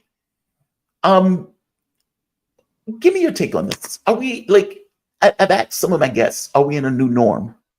And what I mean by new norm, it feels like the world order after the second war, after the Second World War, basically the orthodox of the world order that was crafted and came into being after the Second World War is fundamentally collapsing. It seems that they are chucking that to the dustbin of history. And they're looking at this as we're going to get whatever we can get out of it. And if the countries can't do anything to stand in our way for it, bad day for them.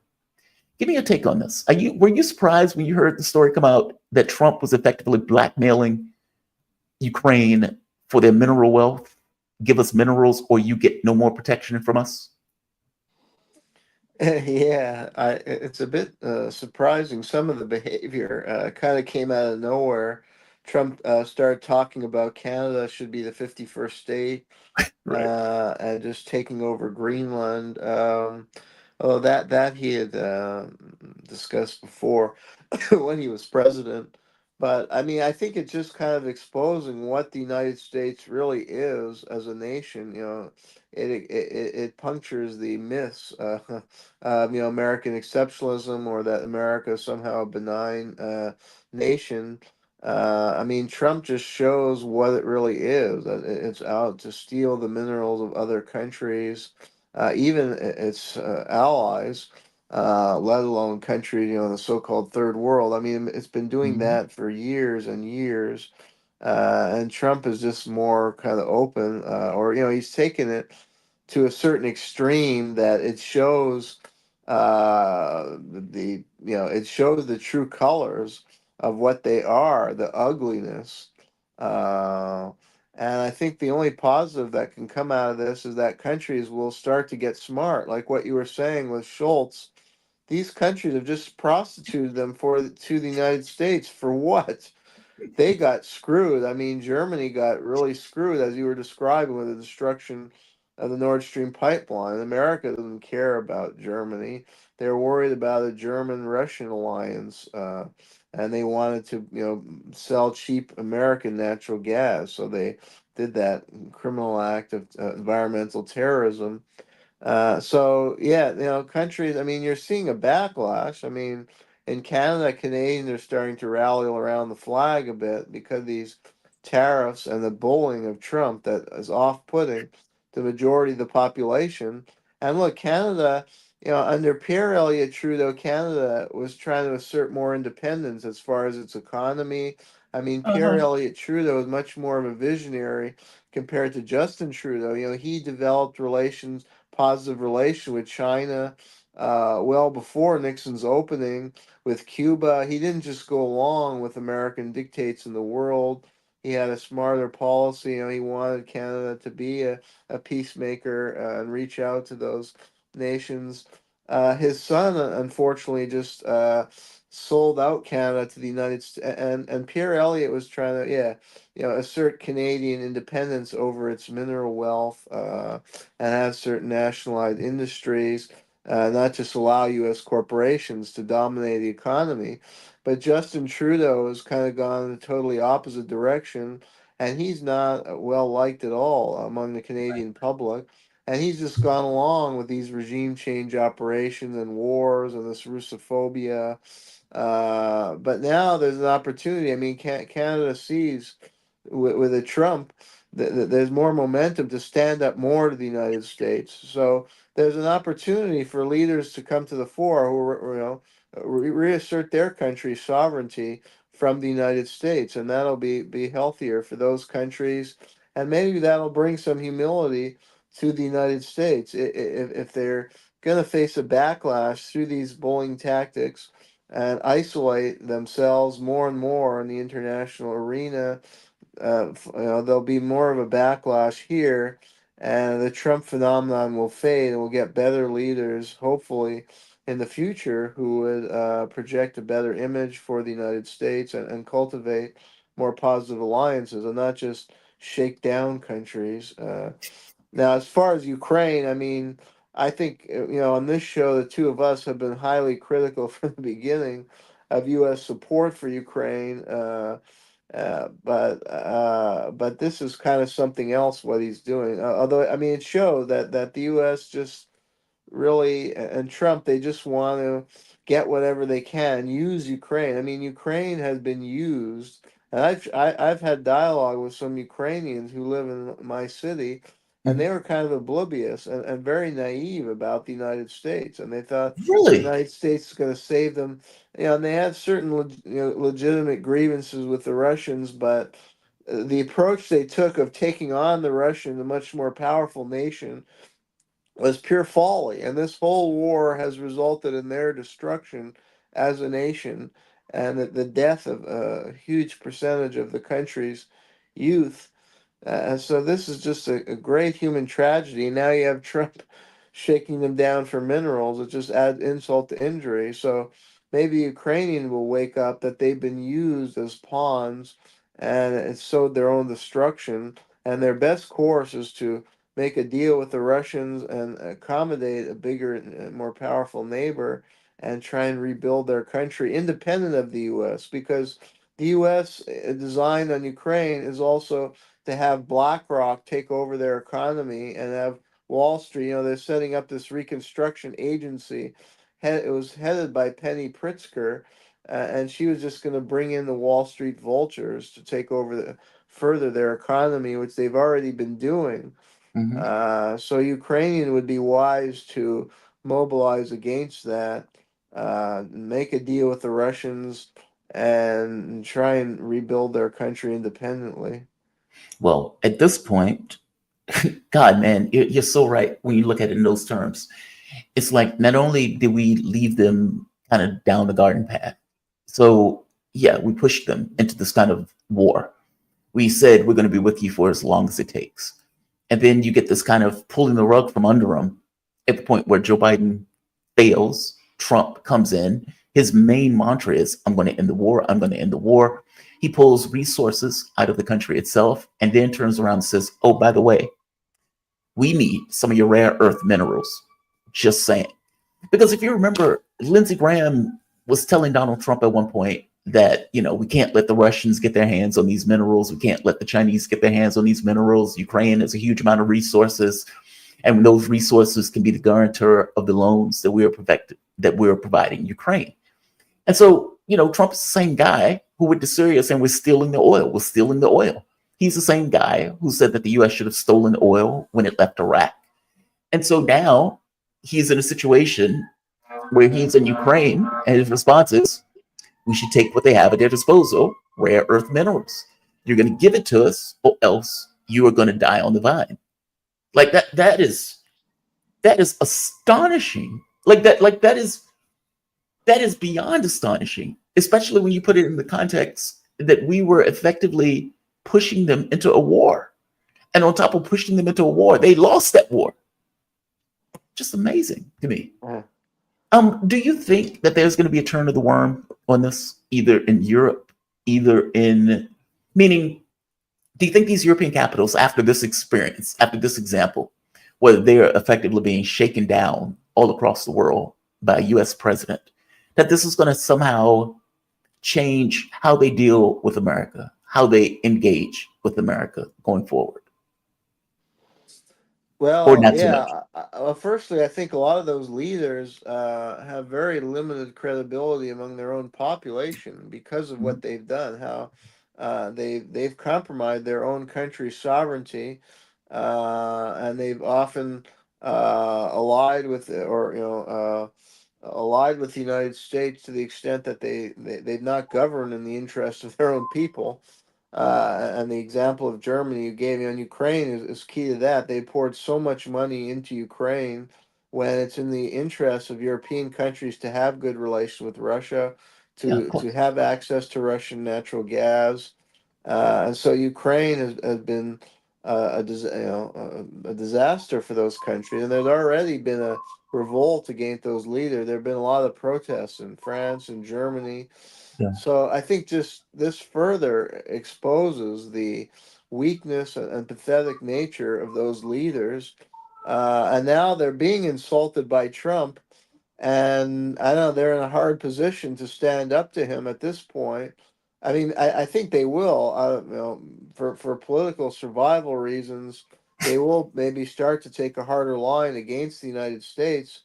Uh, when that Hmm. is clearly what most We'll of their see. population would want. But otherwise, I think we will see major shifts in European politics in upcoming elections, and a move, yeah, toward more sovereignty, and that's why this will ultimately backfire on the United States. They've kind of exposed themselves and gone too far with Trump, and it's going to start to ripple back on the United States and further lead to the decline of the American empire and move toward a multipolar world order, which I think is beneficial for humanity. We've seen now the true colors of the United States, and it's really an heir of the European colonial empires, which were out to exploit the natural resources of countries around the world.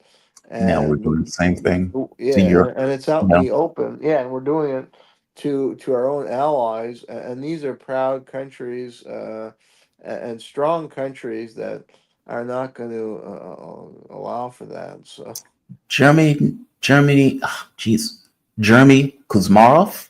Thank you, my man. Jeremy Kuzmarov is managing editor for Covert Action Magazine and author of several books on U.S. foreign policy. Be safe, my man. Thank you for this. thank you. Great discussion. Absolutely. I would like to bring in my guests. I have been chomping at the bit to have a conversation on AI and many of the elements associated with it. And so my next guest, Dr. Elkins, she was nice enough to join me. She is a professor of humanities and comparative literature at Kenyon College, where she also works in AI research. Her work explores the intersection of artificial intelligence, literature, and human creativity, examining how AI is reshaping storytelling, education, and even the way we think about art and history. Dr. Elkins, thank you for this. Welcome to the show. How are you doing this morning? I'm great. How are you doing? Thanks for having me. I'm doing great. The reason why I wanted to have this conversation is because of what has been taking place with DeepSeek. We had OpenAI, hundreds of billions of dollars that were apparently invested into it. DeepSeek comes out, and almost overnight, $1 trillion in market share across the AI thing just goes up in smoke because they were able to build that system for about, I think it was like $10 million, compared to hundreds of millions of dollars that were invested into some of the other systems itself. Let's start at the beginning. How, from your take, in looking out into the future in regards to how does this stuff, or how do you think this is going to impact society? What impact do you think AI is going to have on society? Do you think it's as radical of an impact as people think it is? People often call it the Oppenheimer moment, basically like the nuclear bomb or Sputnik, the satellite going into space, and people are shocked by the technical proficiency associated with it. Do you think AI also is a similar, let's say, a similar radical event in world history in regards to its impact? I do. The question is, when is that key point, right? Because everybody's asking how long till we have incredibly performant AI. And the reality is none of us know, right? So there are all kinds of projections. I will say, as someone who's been working with this since 2019, that it is continual progress. Started working with ChatGPT, actually before it was ChatGPT, GPT-2 in 2019. The minute I worked with it, I thought, oh my gosh, this is incredible. So it is going to radically change everything. I think the main change is we tend to associate intelligence, creativity as kind of our last key human traits that cannot be automated. And some people are calling this cognitive automation, right? So who's going to be most affected? It's those people who are already working in the creative fields, who are intelligence workers, who are really going to be affected by this. How quickly how fast, that is the question that everybody's asking, and no one really knows. Oh, it is fascinating. I mean, I did software engineering for about 10 years. I have no idea how they're able to do what they're doing with these large language models. It is astonishing. I mean, it effectively passes the Turing test, where you can have a conversation with this device. And yeah, there are hallucinations where the device says something, it's like Bob Cobb created the corn cob in 1925. Okay, well, that's not really true, but it would say it very strongly, as if it is true. So you get the hallucinations, but there's also this element that these things, the knowledge at their disposal that they can pull together in order to relay is astonishing. And it's like when you add in this other element of building stuff. So if I say, I'm giving a template or I'm giving a storyboard to an AI, and I'd say, Santa Claus comes down the chimney at 2 a.m, he eats cookies and he runs out the window. Okay, well, it can build that. And in the process of building it, it has to come up with, what does Santa Claus look like? What does the chimney look like? All of these were decisions that a human being would have had to make at one point in order to construct this story and this image. It does it automatically. That's astonishing. I mean, that gets into this notion of, it's not creativity in the exact sense, because all things being equal is just pulling information that was already in its database. But it kind of is on some level, because you didn't necessarily program each and every one of those elements in. Those elements are kind of being brought to life based on its interpretation of what you're telling it.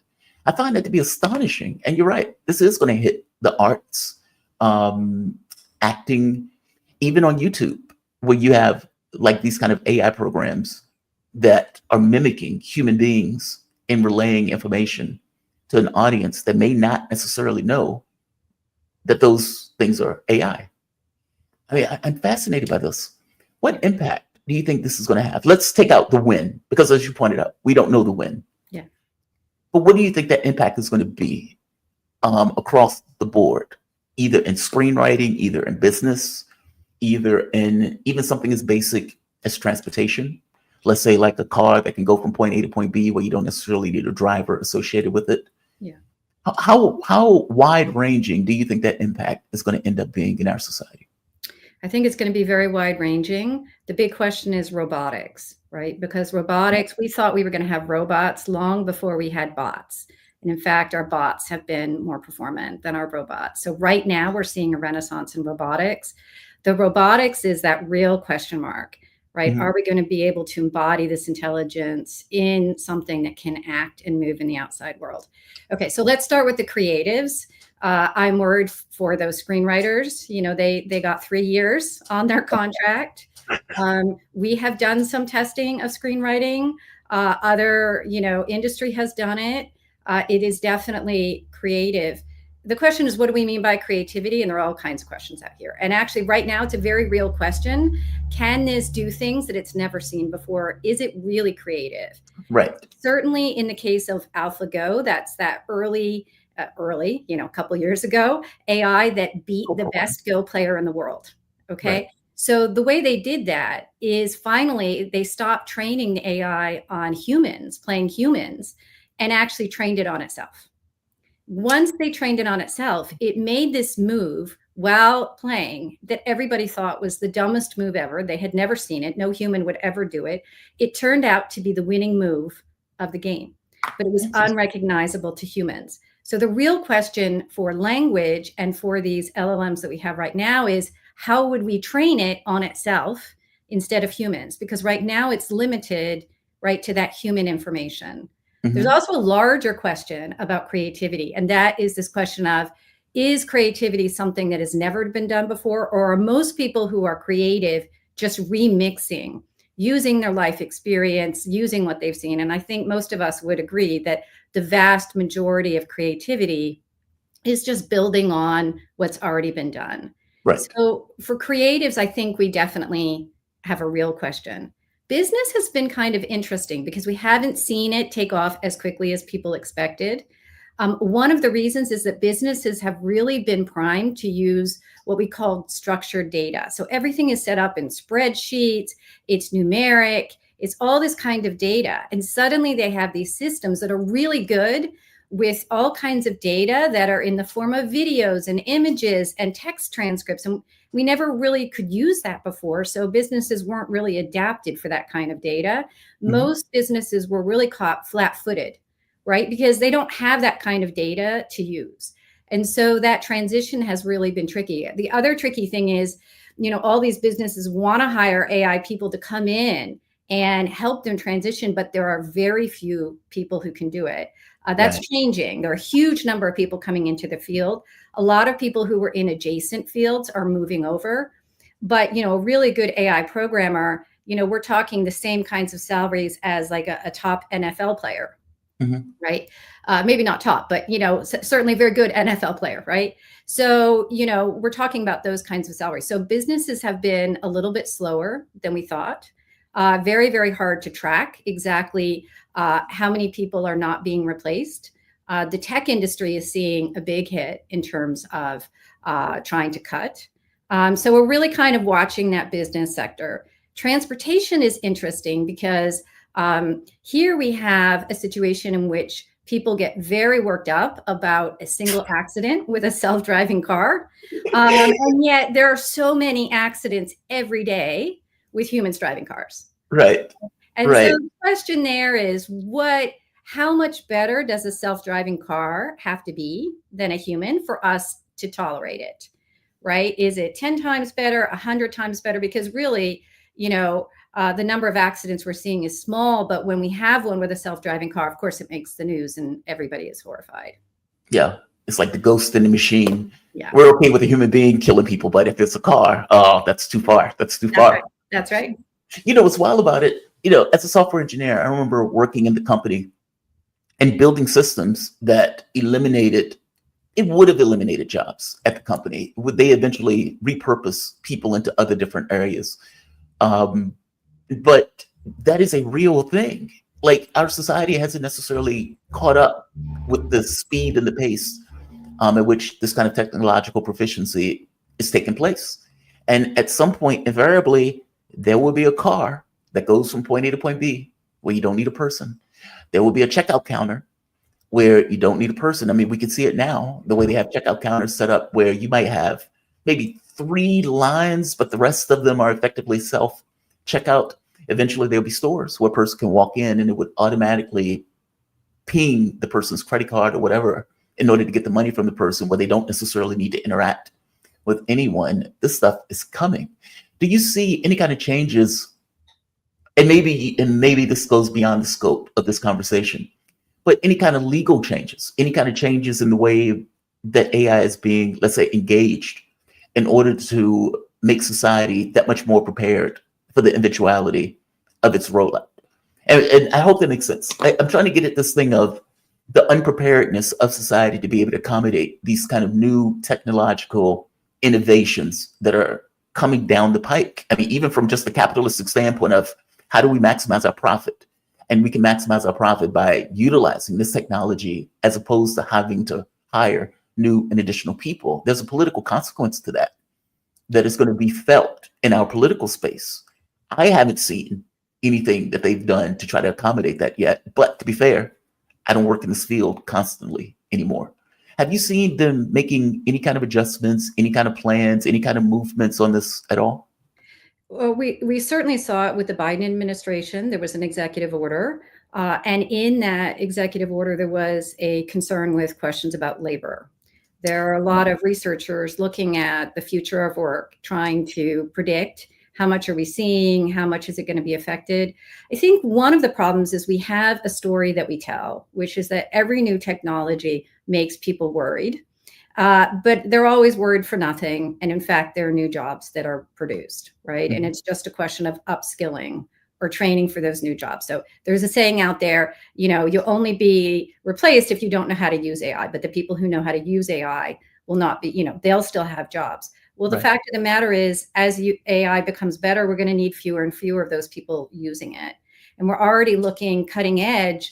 I don't know if you've been watching this, but these agents that will be able to go out and do things autonomously without a human in the loop. Right. So in my lab, we've already experimented with students applying to jobs, 500 jobs, with tailoring the cover letter and the CV for every Really?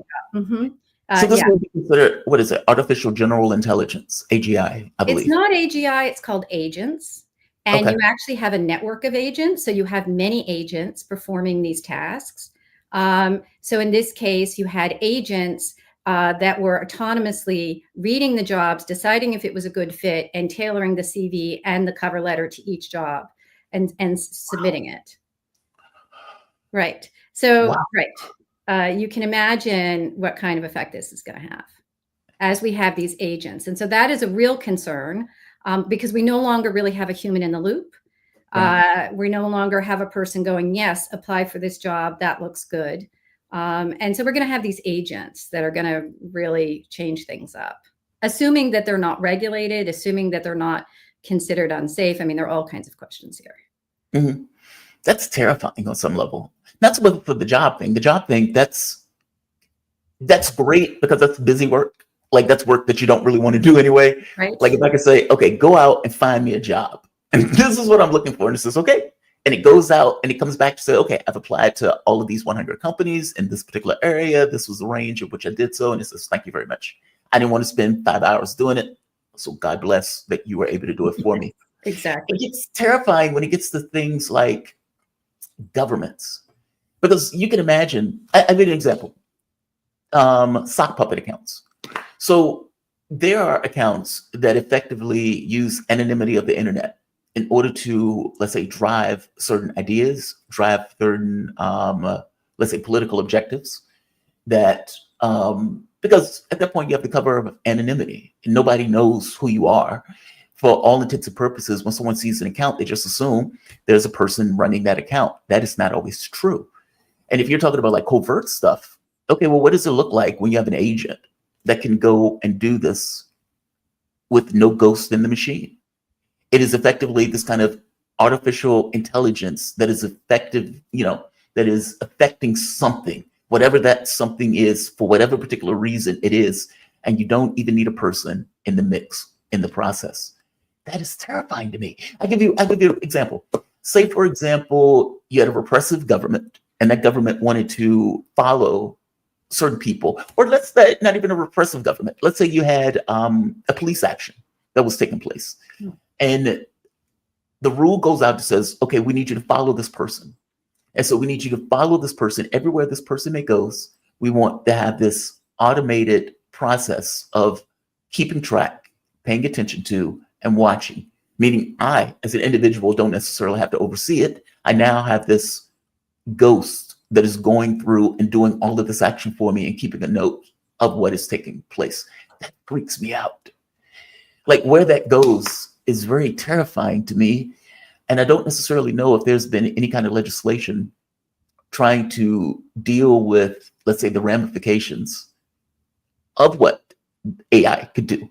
Not necessarily just in a workspace, but also in, I guess, this kind of public policy, what's allowed in public policy standpoint. Or maybe if I'm wrong, correct me if I'm wrong though. So there is the UK AI Safety Institute, also the USAID Safety Institute. So everybody is looking at this, trying to figure out what to do. They're thinking about it. Yeah. It is very, very tricky. And this is very, very complicated. And you need people who understand the technology well enough to anticipate all the different ways that it's going to be used. I'll tell you something that worries me that's not really on the radar, I feel, of enough people. You talked about surveillance. Mm-hmm. Right now we have young people feeding in all kinds of personal data into these systems. And there's a lot of talk about not using that data to train the new AIs, because you don't want suddenly some AI to slip up and give your personal information to somebody else, right? Because it's trained on it. But actually, what concerns me more is that all these private companies are collecting all of this personal data on people, and it's good enough to actually be able to predict personality traits, disability aspects. If it told one of my students, it predicted that they had ADHD. Really? Yeah, and we also can, from language, predict somebody's emotional state, somebody's personality. So some of my students, it was an experiment on Twitter, and I had all of my class do it. Actually ask, what are my worst characteristics? What are my biggest weaknesses? It is brutal, and actually pretty accurate, so that I've told my students, have your therapist nearby, have a friend nearby. So Wait. So, okay, this is fantastic to me. So how does it, it's this objective assessment. You know what it put me in mind of, if you're playing chess online or chess.com, there's this, they have a analysis engine that goes along with you playing the game. yeah. And I remember I was telling my audience as I was playing online one day how it would give this kind of brutal assessment when it thinks you've done something wrong, where you just see the number like drops. That is fantastic to me. So are you putting this information in, or is it analyzing your social media? So is it going through your social media, your YouTube channel, your Twitter account, your Facebook account? No, it's And then just it's these giving, conversations. It's just okay, these conversations, but you have to realize that young people are asking it advice on how to handle tricky situations, right. right? So it's getting all of this information about what is stressing the person out, what are they upset about, what do they need to talk about. I mean, people are having these kinds of relationships with it. I don't think it's anthropomorphizing. There's all of this conversation about, oh, we shouldn't anthropomorphize. All of my students know this is an AI. That's actually exactly why they talk to it, because it's an AI. But we have to realize these companies now have all of this data on all of these individuals that are essentially psychological profiles. And the reason why that's worrisome is that once you understand somebody's psychological profile, you can predict their behavior better, and ultimately you can manipulate their behavior better. So I'm not saying anybody would intentionally do this, but nobody is talking about the fact that universities are signing up for subscriptions. All of the students have access. They are feeding in all of this data. All right. And even if it's not being used to train the models, we are essentially capturing incredibly private and key data on people. Oh, that is fascinating. On sci-fi series all the time, you would see where the person is talking to the computer and it would say, hey, are you okay? Your mental state seems to be so-and-so, or your blood pressure has increased. This is indicative of so-and-so, where they're effectively doing this kind of psychological analysis of the individual based on what the person is saying, or what is the context of what's taking place. It sounds like what you're saying is that is real.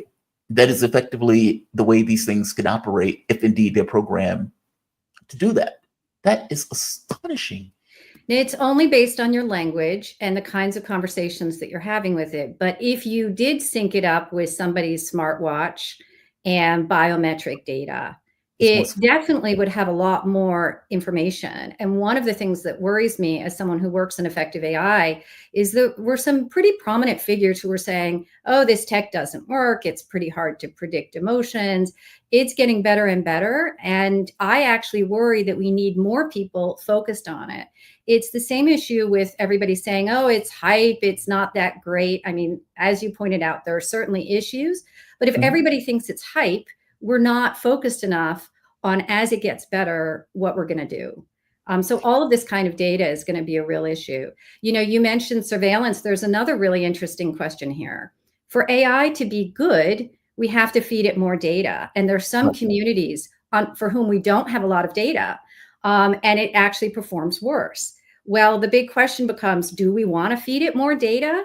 The Black community, I know there was a lot of outcry in Oakland at one point where the Black community said, we don't want to be surveyed. Maybe it's good that facial recognition doesn't work well on us, right? Okay, but here's the thing. Then it's not a good predictor, and then it won't work well. So if you want an AI that actually is going to work well, we need to feed it that data. But maybe some communities should be saying, I don't want it to work that well on my community. I don't want it to have that data. So we have a real tension between wanting to feed it data about certain communities so that it understands those communities and can work with those communities better. And then the thought, wait a minute, do we really want it to have data on some of these communities? It's really tricky, and people decide on both sides of it. The indigenous community, there's a group called Indigenous AI, and they are very worried about their data, their cultural data, who owns it, feeding it into an AI, who's going to have access to that. Then I talked to other communities. I was talking with a colleague in France. Believe it or not, there are 100 dying languages in France. And she's very concerned if we don't train models on those languages, the kids in those families will not use those languages and they're going to die out. So she wants all of those languages preserved, right? So right now, we really have this fork in the path where, we have to ask, do we want all of that data? Do we want it more performant? Do we want it to understand all of our different cultures and communities? Or do some communities reserve the right to say, not here. We don't want it to work as well. We're okay with that. Don't take our data. That is fascinating. I mean, because there is a creepy element associated with this notion that this thing is always watching, and there is some kind of mind behind it that's not necessarily a human mind, but some kind of calculation that's taking place behind it. That is fascinating. I mean, it's a mixed bag.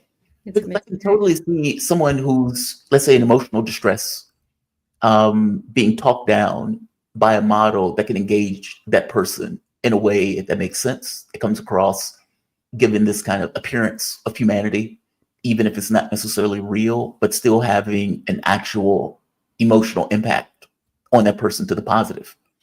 I can also see how it's super creepy to have these things always observing, always watching. It's a mixed bag, I suppose. I guess it's like any other technology. And also, very rarely is there a real conversation about it where the public gets to have its say on these issues, especially for something that's emergent like this. Oh, I think that's right. Yeah, that's right. Yeah. And how do we get more people involved? First, you have to understand what it's doing, how it works, and what the risks are. But I think most people will take that convenience of having those conversations, having that coach, having that mentor. Most of my students don't care about privacy. They think, there's no privacy anymore anyway. So I think, you're not really thinking about the big picture that we are essentially allowing private companies to gather huge amounts of data on humans. Yeah, that's a new norm. It wasn't that way before. It was like with the advent of the web and all of this information being out, everybody has a YouTube video, everybody has a Twitter account, everybody has a TikTok, all of this stuff. Yeah, that's a new norm. From your take, let's go into that for a moment. How do these work? How does it put together this kind of sentence structure? Like if I go and say, create, I'll give you an example. One of the pictures that I did for the channel was I would put in African-American with rounded glasses, a federo, holding a Star Wars lightsaber, fighting an eagle jumping off of a cliff on a wingsuit. And it would build it. It would build all of it out. It would put me in a suit. It would do all of that stuff. Meaning on some level, it has to be able to understand, and I don't mean understand in a human way, but understand what is being said, meaning it understands whatever symbols that are being used in order to mean something else, bring that stuff together in regards to some kind of language, and then spit out what it understands of what you communicated to it. How is it doing that? How is it putting that stuff together and crafting, I guess, this image or crafting the story based upon what you told it? How does that work? Yeah, let's start with the language. That the large language models really, are what took off. Interestingly, here, people had worked on language for a very, very long time, and the way they were trying to do it was using grammar. This was based on Noam Chomsky and the idea that, we have an underlying grammar that's universal. If we can teach grammar and all of these rules, we will ultimately get a machine to understand language and generate language. And that turned out to work very, very poorly. The really amazing thing about these models is what we found out is we can just take a ton of data, feed that data into a machine. The machine kind of learns by trying to predict what the next word is. And when it doesn't do a good job, it then sees what the next word is and adjusts. It adjusts these weights, right, in the model. It just learns from the data. So this is called Sutton's bitter lesson, that we can engineer all we want with all the information we have and all the knowledge we have. But sometimes all you need is a massive amount of data, and you throw that data at the machine, much like a child is just exposed to all of this data. And it just learns better that way. That's super interesting. I mean, because that's effectively a database, and you are coming up with a probability of what comes up next. So it's like, as I'm looking through, like if I had to build that, I guess I would look and say, okay, what is the percentage, or what has the highest percentage of coming next as the next word in this list? And you would have a database of all of that information of what comes next. Okay, this one has a 75% chance of coming up, in which case this is the one that the word or that the computer is going to predict is going to be next. God, man, that is a massive amount of data, though.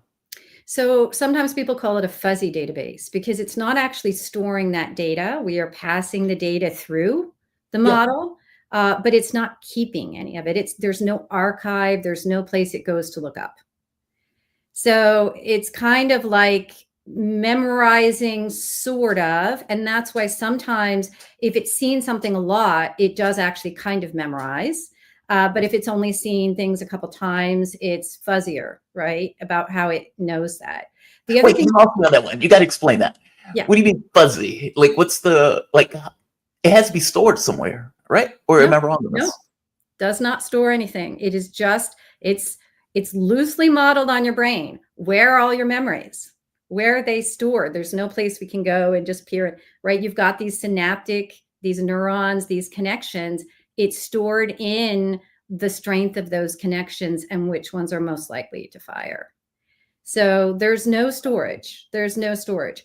But we do see, if you ask it, this was a big deal with the image generation. If you ask it to generate something it's seen thousands of pictures of, some celebrity, it's more likely going to be able to do an exact generation of that because it's sort of kind of memorized. The real thing is we sort of understand how these work, but we don't fully. Their explainability and transparency in these systems is a huge deal. And it's also a huge deal for copyright because it's more like going to a museum, seeing some paintings on a wall, going home and painting a painting, right? You're allowed to do that. You're not allowed to store that painting. You're not allowed to directly copy it. But in fact, this is just like it's seen all of this data. So our current copyright laws really don't account for the complexity of how these things work. Oh, that is fascinating. That is fascinating. I guess the last question before I let you go, if you had to, you pointed out that one of your big concerns is that this information is effectively, all of these kids, all of their information is effectively online. They don't necessarily see the issue with privacy concerns because frankly, they grew up in a world where privacy wasn't really an issue for them. They volunteered their information out for the world to see, all of their images, all of their pictures. Here's me and Uncle Junebug.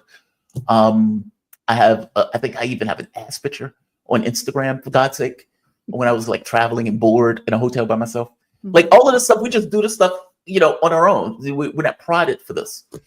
What if you had to come up with a concern beyond that one? What would be the biggest concern that you have moving forward on the issue of AI? I know some people pointed out they think this is going to try to take over the world. Some people are concerned about Terminators. Black Mirror reflecting our fears back at us at the robot dogs that effectively went on a killing spree, destroying all of humanity. It was like a bad code that went through and it started killing people off. If you had to make a choice about what is your greatest concern, I mean, you work with these things all the time, what would be that main concern moving forward? I'm concerned about labor, as you mentioned. Political instability happens when people who've traditionally had power lose it.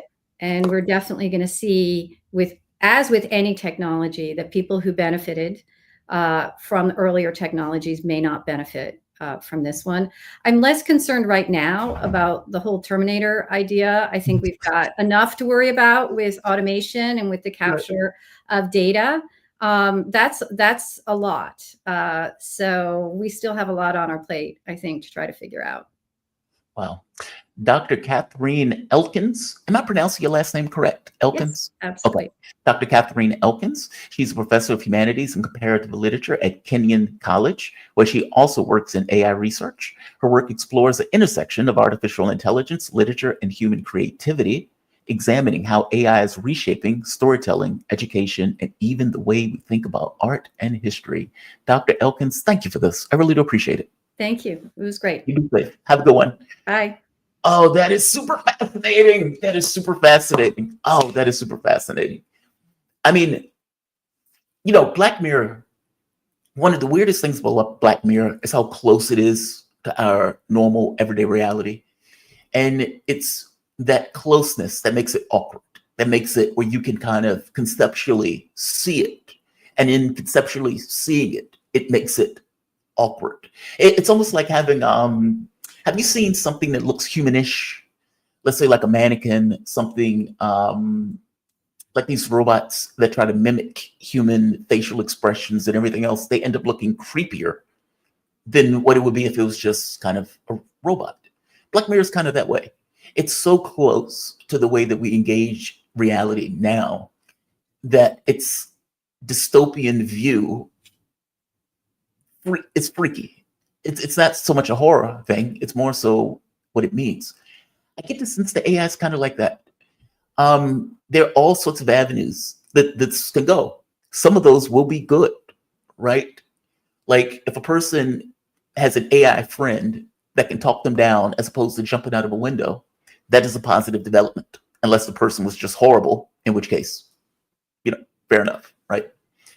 If a person is looking for a job and they can put out an agent to go out and do all of these job searches for it, that's a positive thing.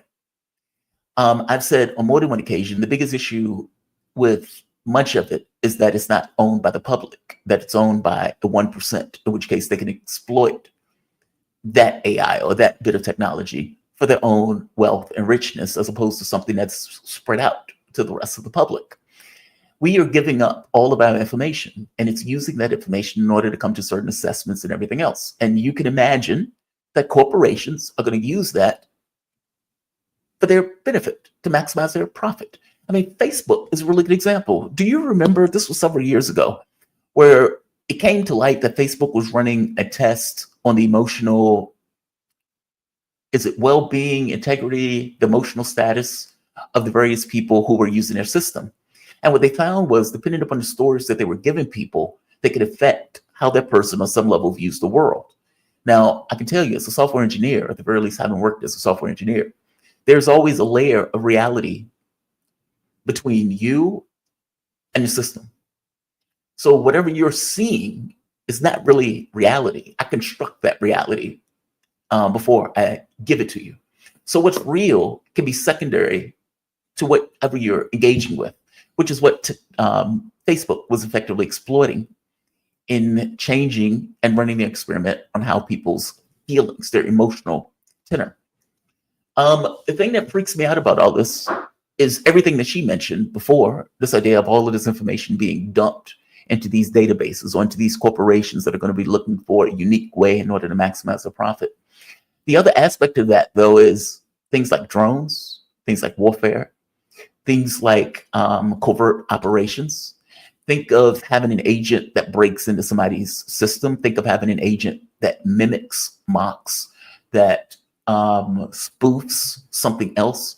Think of a situation where a thing breaks into somebody's account and puts in child porn on their system.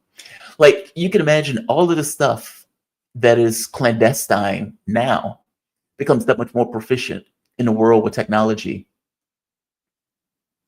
becomes the currency by which we engage with each other with. Some of that stuff is terrifying. And it doesn't necessarily seem like there's any kind of legal mechanism in play where we're thinking about it, where we're doing anything about constructing the rule set for this new norm that seems to be coming into being. We just seem to be haphazardly stumbling into it. And maybe that's the way we always do it, right? It's just wild. It is just wild. Shout out to her for joining me on this. Let's go to chats. Carol Asperam.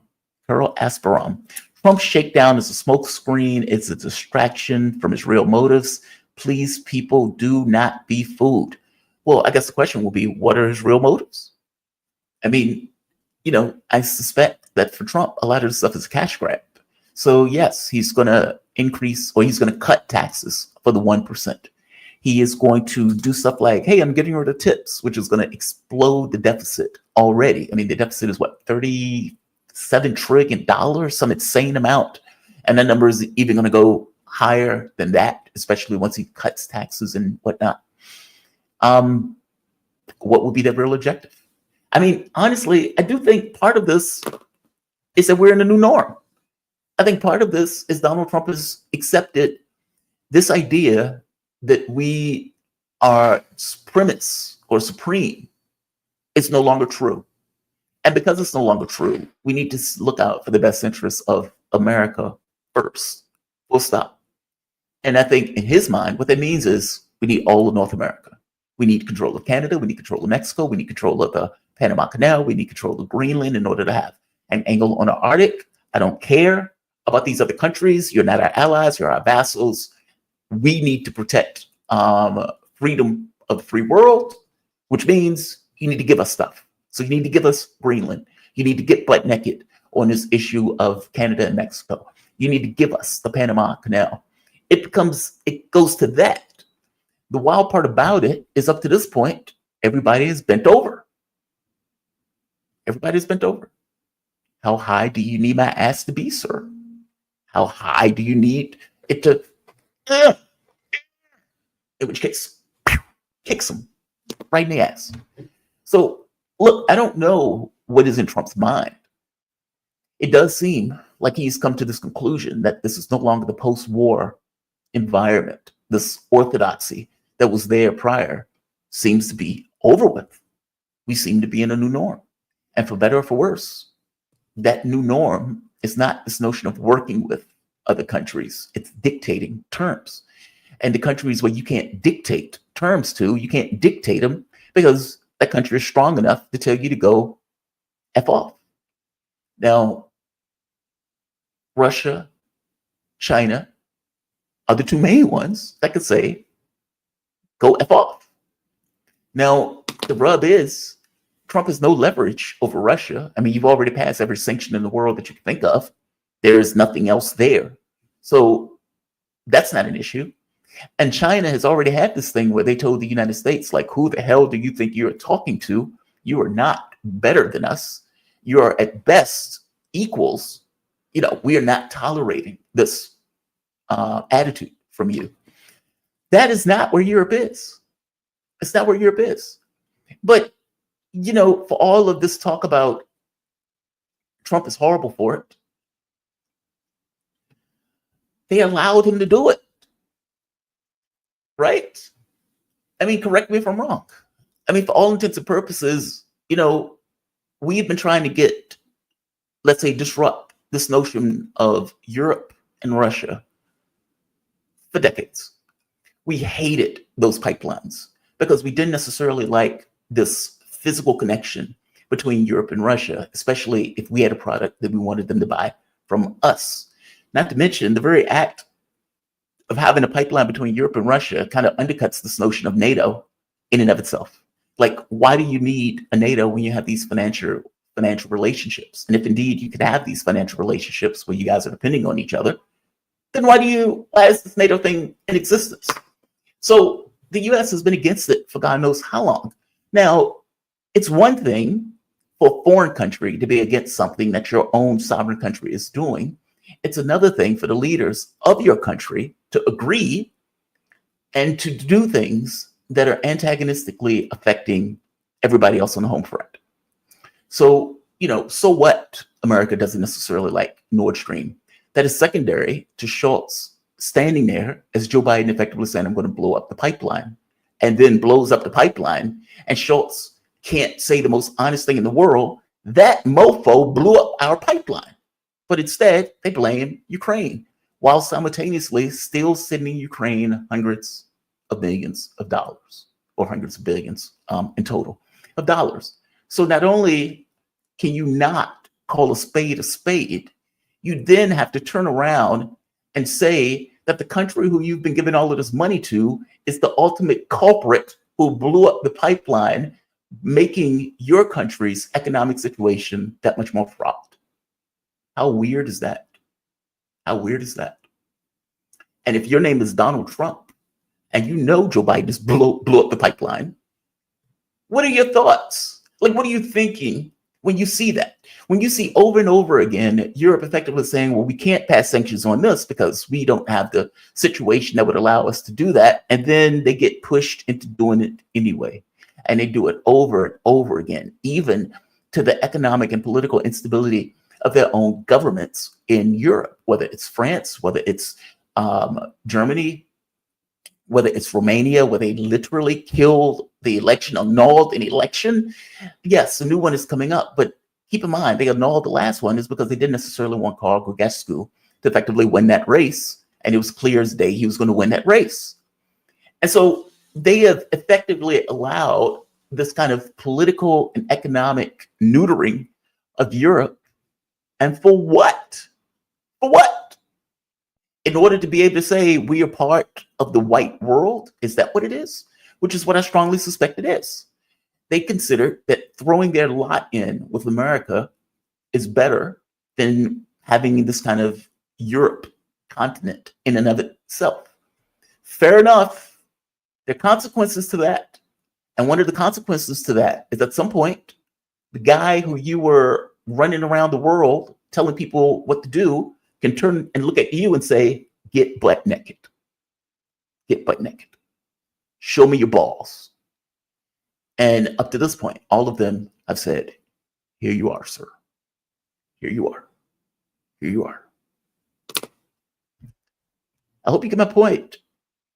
Like, you can't have this relationship with the US for all of these years that was on some level exploitive, where you were effectively vassals, and then at the last minute take umbrage that they take off the flaming skin and you have the Ghost Rider face breathing fire at you, telling you to do X and Y in a way that in no way ensures your own sense of self, your own sense of sovereignty, your own sense of having self-respect.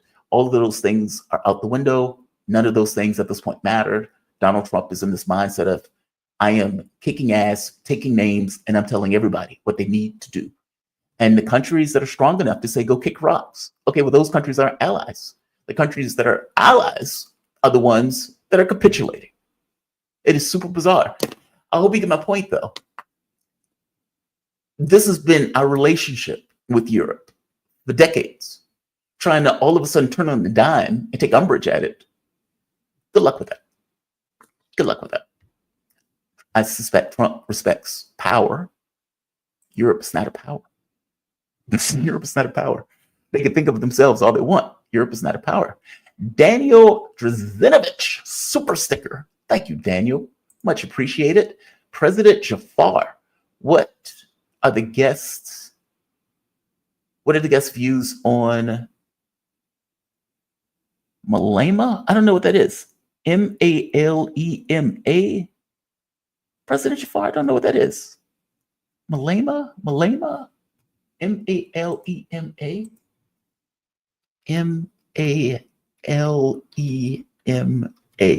Malema. Oh, I see. South African politician. He's a founder and leader of the Economic Freedom Fighters. Oh, the EFF. So Kofi would probably say that the EFF is a splinter group of the ANC. Him and I have never spoken about Malema before, but we have spoken about the EFF. They, if I remember correctly, are a more revolutionary wing, or let's say a more revolutionary splinter group of the ANC. When it became clear that the ANC wasn't necessarily going to fulfill their revolutionary mandate, that the EFF splintered away, and they were far more serious about effectively doing what was necessary in order to ensure this kind of spreading out of wealth in the way that they were supposed to spread out wealth. Yeah, I don't know. I mean, see, I don't live there. Kofi does. And so I can only lean on what Kofi is saying here with this. I would say that the fact that the ANC has lost political capital over the course of the last 30 years is more indicative of the fact that they haven't necessarily done what the population believed that they were going to do as their revolutionary mandate. And nobody is saying that there should be violence or anything like that. That's not really the case. But politically speaking, this has been 30 years. And the further you get away from the incident, the harder it gets to kind of affect that change, especially when you get to a position where people become less revolutionary as they become more familiar with modernity, which is, I suspect, on some level what the ANC is going through. This unity government that they've allowed, where they've allowed the Democratic Alliance into the government now. Oh, I think that's a stalking horse. Oh, I think that's a stalking horse. When Kofi was on the show last time, Kofi was like, there's no way that they're going to allow the apartheid party into the government.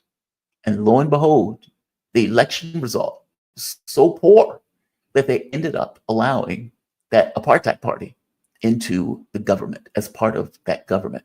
Now, you can imagine that considering the dominance of the ANC over the last 30 years, that is a hell of an eventuality to take place. Now, Trump is hitting them over this white genocide stuff that doesn't exist, while simultaneously backing an actual genocide and had backed an actual genocide. But again, a lot of this, I suspect, has to do with Elon Musk and, for that matter, Israel. The fact that South Africa bought the ICJ case against Israel, or for that matter, the fact that Elon Musk, white South African, is in Donald Trump's government, whispering in Donald Trump's ear, looking out in this kind of parasitical relationship for whatever's the best for Elon Musk himself. So I don't know. It's fascinating. It is fascinating. Any way you look at it. Mr. Ripley, there's just no way I am become deaf is an accurate translation. I'm calling out this this Oppenheimer. I'm calling out this Oppenheimer guy. It's what the Bhagavad Gita. I've become death, the destroyer of worlds. That there is no more of an epic statement than that. That is a level of badassness that I don't think you could even get into a movie, short of something like I'm the goddamn Batman, which doesn't quite live up to the same level of badassness. I have become death, the destroyer of worlds. And then for Oppenheimer to split the atom, and you see this massive destruction that's taking place in regards to you splitting the atom, and that's your response. I have become death, the destroyer of worlds. Mr. Ripley, I hope it is true. I hope it is true. I don't want to mess with it. I hope it is true. I hope that's exact. I hope that translation is exact. I hope that translation is exact. Carl Asserbaum, can the data being captured now by Elon Muskrat in his Treasury Department be used against us? It's just data, yeah. Why not? It's just data. I mean, look, for one, Elon Musk didn't get elected to a pie shop. And I would imagine there's going to be all sorts of court cases, lawsuits that are directly related to the fact that Donald Trump has given this parasite access to all of this information. He has no top secret clearances from the standpoint of the USAID stuff. And no, I don't want a billionaire who's looking out for his own self-interest to be involved in all of these aspects of due diligence in regards to the way government operates. I think it's outrageous. I think it's frankly out effing outrageous. So no, I don't trust Elon Musk as far as I can throw Elon Musk. I don't trust him as far as I can throw him. Let's see, what's the other one? I just fell off of my chair. Oh, be careful. Kurt with the face laughing out loud. You use that on your YouTube dating site. Uh-oh. I'm Batman. Yeah, I'm Batman. That's badass, right? There's this comic book. Oh, what is it? Injustice. Injustice is where Superman goes nuts, and Superman effectively tries to take over the world to stop all violence. And there's a scene in it where Batman goes out to confront the Spectre. The Spectre it's like God's vengeance. It's like the avatar of God's vengeance. It's if you think of God's vengeance being created into a material form, that's the Spectre. There's this great scene where Batman walks out and looks the Spectre in the eye. And it's like, this is epic. But it's the way they use Batman in the comics, right? The Dark Knight. Let the dogs chase me. It's badass. Under no circumstances does it ever hold a candle to this idea of I have become death, the destroyer of worlds. Just super epic. Super, super epic. U.S. Navy vet not saying that Trump is a fascist fool. I mean, look, I would say this. Trump has become far more, I can't even say aggressive, centered, maybe is the word for it.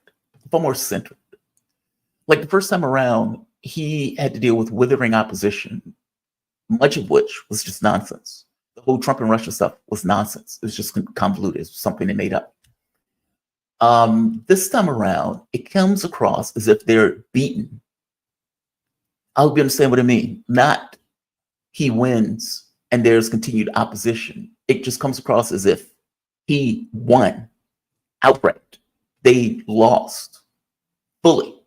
And they lost in a way where this notion of having a secondary argument to the fact just wasn't there. So when Trump comes in, he has a clear idea of what he wants to do. He's sitting there for hours writing executive orders on one issue after the next, after the next, after the next, effectively trying to erase Joe Biden's presidency. He goes on a war footing with the blob, military, treasury, etc. And then he gets into a pissing match with pretty much every country around the globe, going after all of these countries using tariffs as a way to make them capitulate. That is astonishing. That is astonishing. I wish those things were done for the right reasons, but it's astonishing in the way you look at it. Under normal circumstances, we don't necessarily see presidents come into office with this kind of FDR-ish intention of what they're trying to accomplish. And like I said, it would be fantastic if I actually thought he was looking out for the best interests of America as opposed to his own self-aggrandizement, or for that matter, money for his cronies, or for that matter, an Israel first policy. But this is what we got. He put a lot of kooks into his administration, a lot of monsters, sociopaths, lunatics, Hegeseth, I would put in that list. And some of those people, though, I do like, meaning a Gabbard or RFK, they haven't necessarily been approved or confirmed yet, even though there's a massive amount of support backing both of those people. And let's be very honest, it's a balancer to some of the other lunatics that are in his administration that are far more on his camp of pro-war. Even Rubio is weird. I mean, the USAID thing, apparently they got rid of USAID and put it under the office of the Secretary of State. And the argument that Rubio made was, it's like, dude, we have this thing run by these lunatics who are out there overthrowing governments that was completely disconnected to U.S. foreign policy. Now, I disagree with that. I don't think it was disconnected to U.S. foreign policy at all. I think it was U.S. foreign policy to overthrow those governments. The money that was put into Slovakia to try to overthrow that government, the money that was put into Georgia to try to overthrow that government, destroying the Romanian election. Where do you think this money was coming from in regards to U.S. aid that was going into those countries? The billions of dollars that they dropped into Ukraine to overthrow Ukraine and to poison the well in regards to ethnic Ukrainians in the West. It was money. It wasn't magic. And the money was being used either through the National Endowment for Democracy, USAID, or add in whatever other front group giving money to some NGO that's affecting U.S. policy in those various countries. Now, Rubio's argument is that this is no longer a unipolar world, the multipolar moment, or that we're in a multipolar world. We deal with spheres of influence, not this notion of just overwhelming control over the planet. And in dealing with spheres of influence, we need to look out for our own self-interest, even at the expense of countries that are ostensibly allies of the United States. We'll see how that happens. We'll see how that works. I get the sense there are going to be consequences. I get the sense there are going to be consequences. BRICS didn't come out of nowhere. BRICS didn't come out of nowhere. Empires to humans are like cities for lemmings. Empire needs an empire. We are headed for a third-rate has-beens. Well, you know what's wild about it? We seem to be cannibalizing Europe. Like, that's what it seems. It seems like we've decided, in the same way that Europe has colonized all of these countries in Africa and whatnot, we seem to be doing the same thing to them.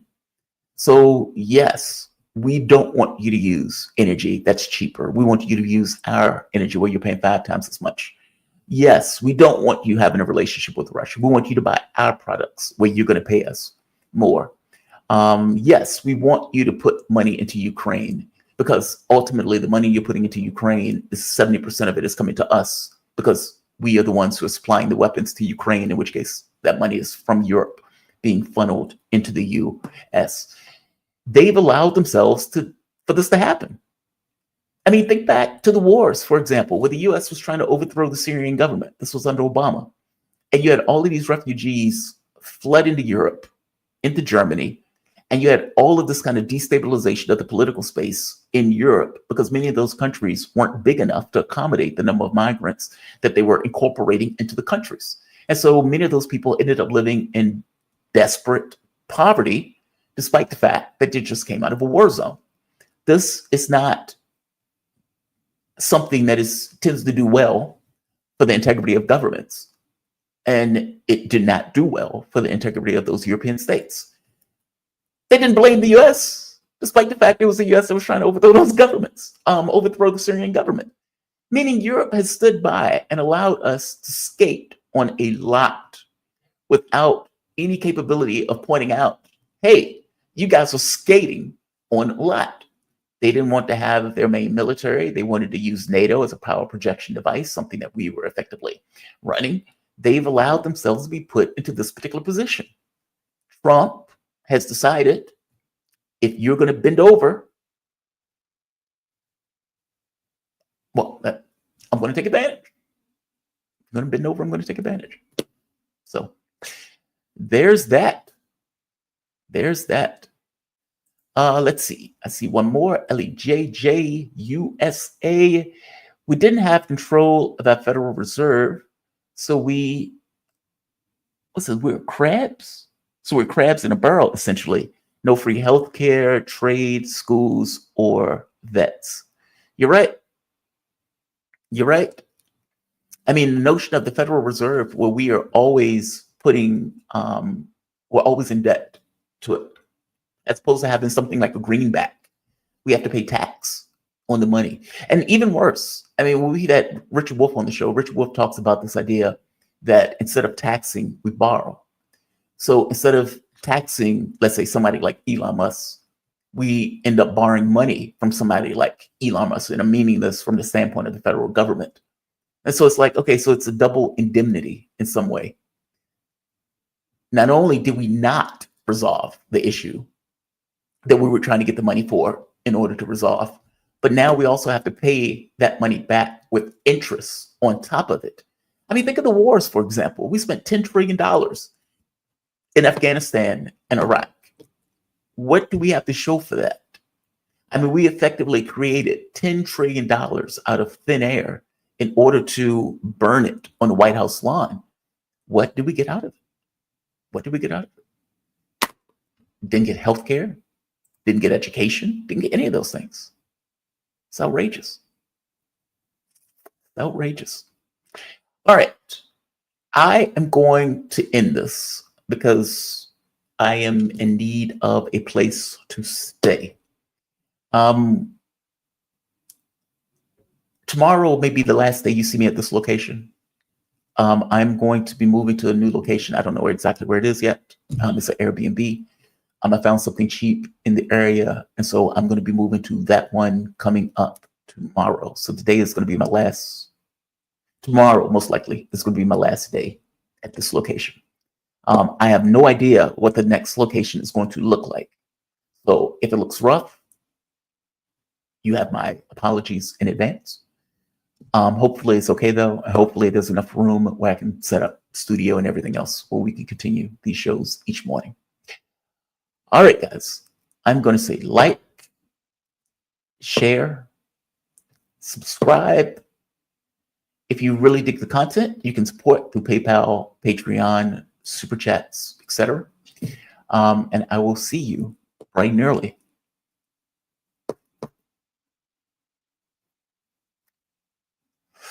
Wait, I may have to see you on Thursday. Tomorrow's moving day. I need to get all of this stuff up. And so you most likely will see me on Thursday. I will play it tomorrow by ear, but if you don't see me tomorrow, nothing has happened to me. I haven't dropped dead. Nothing weird is going on. I'll just be moving out of this premises in this location. If I have time tomorrow, I'll still do a show. But if I cannot, yeah, we'll play by ear. All right, guys. You all have a fantastic day. Jamal Thomas Morning Show signing off. Episode 90. We are nearly at 100. Nearly at 100 episodes. All right, guys. Have a fantastic day. I'll see you, if not tomorrow, the day after. Be safe.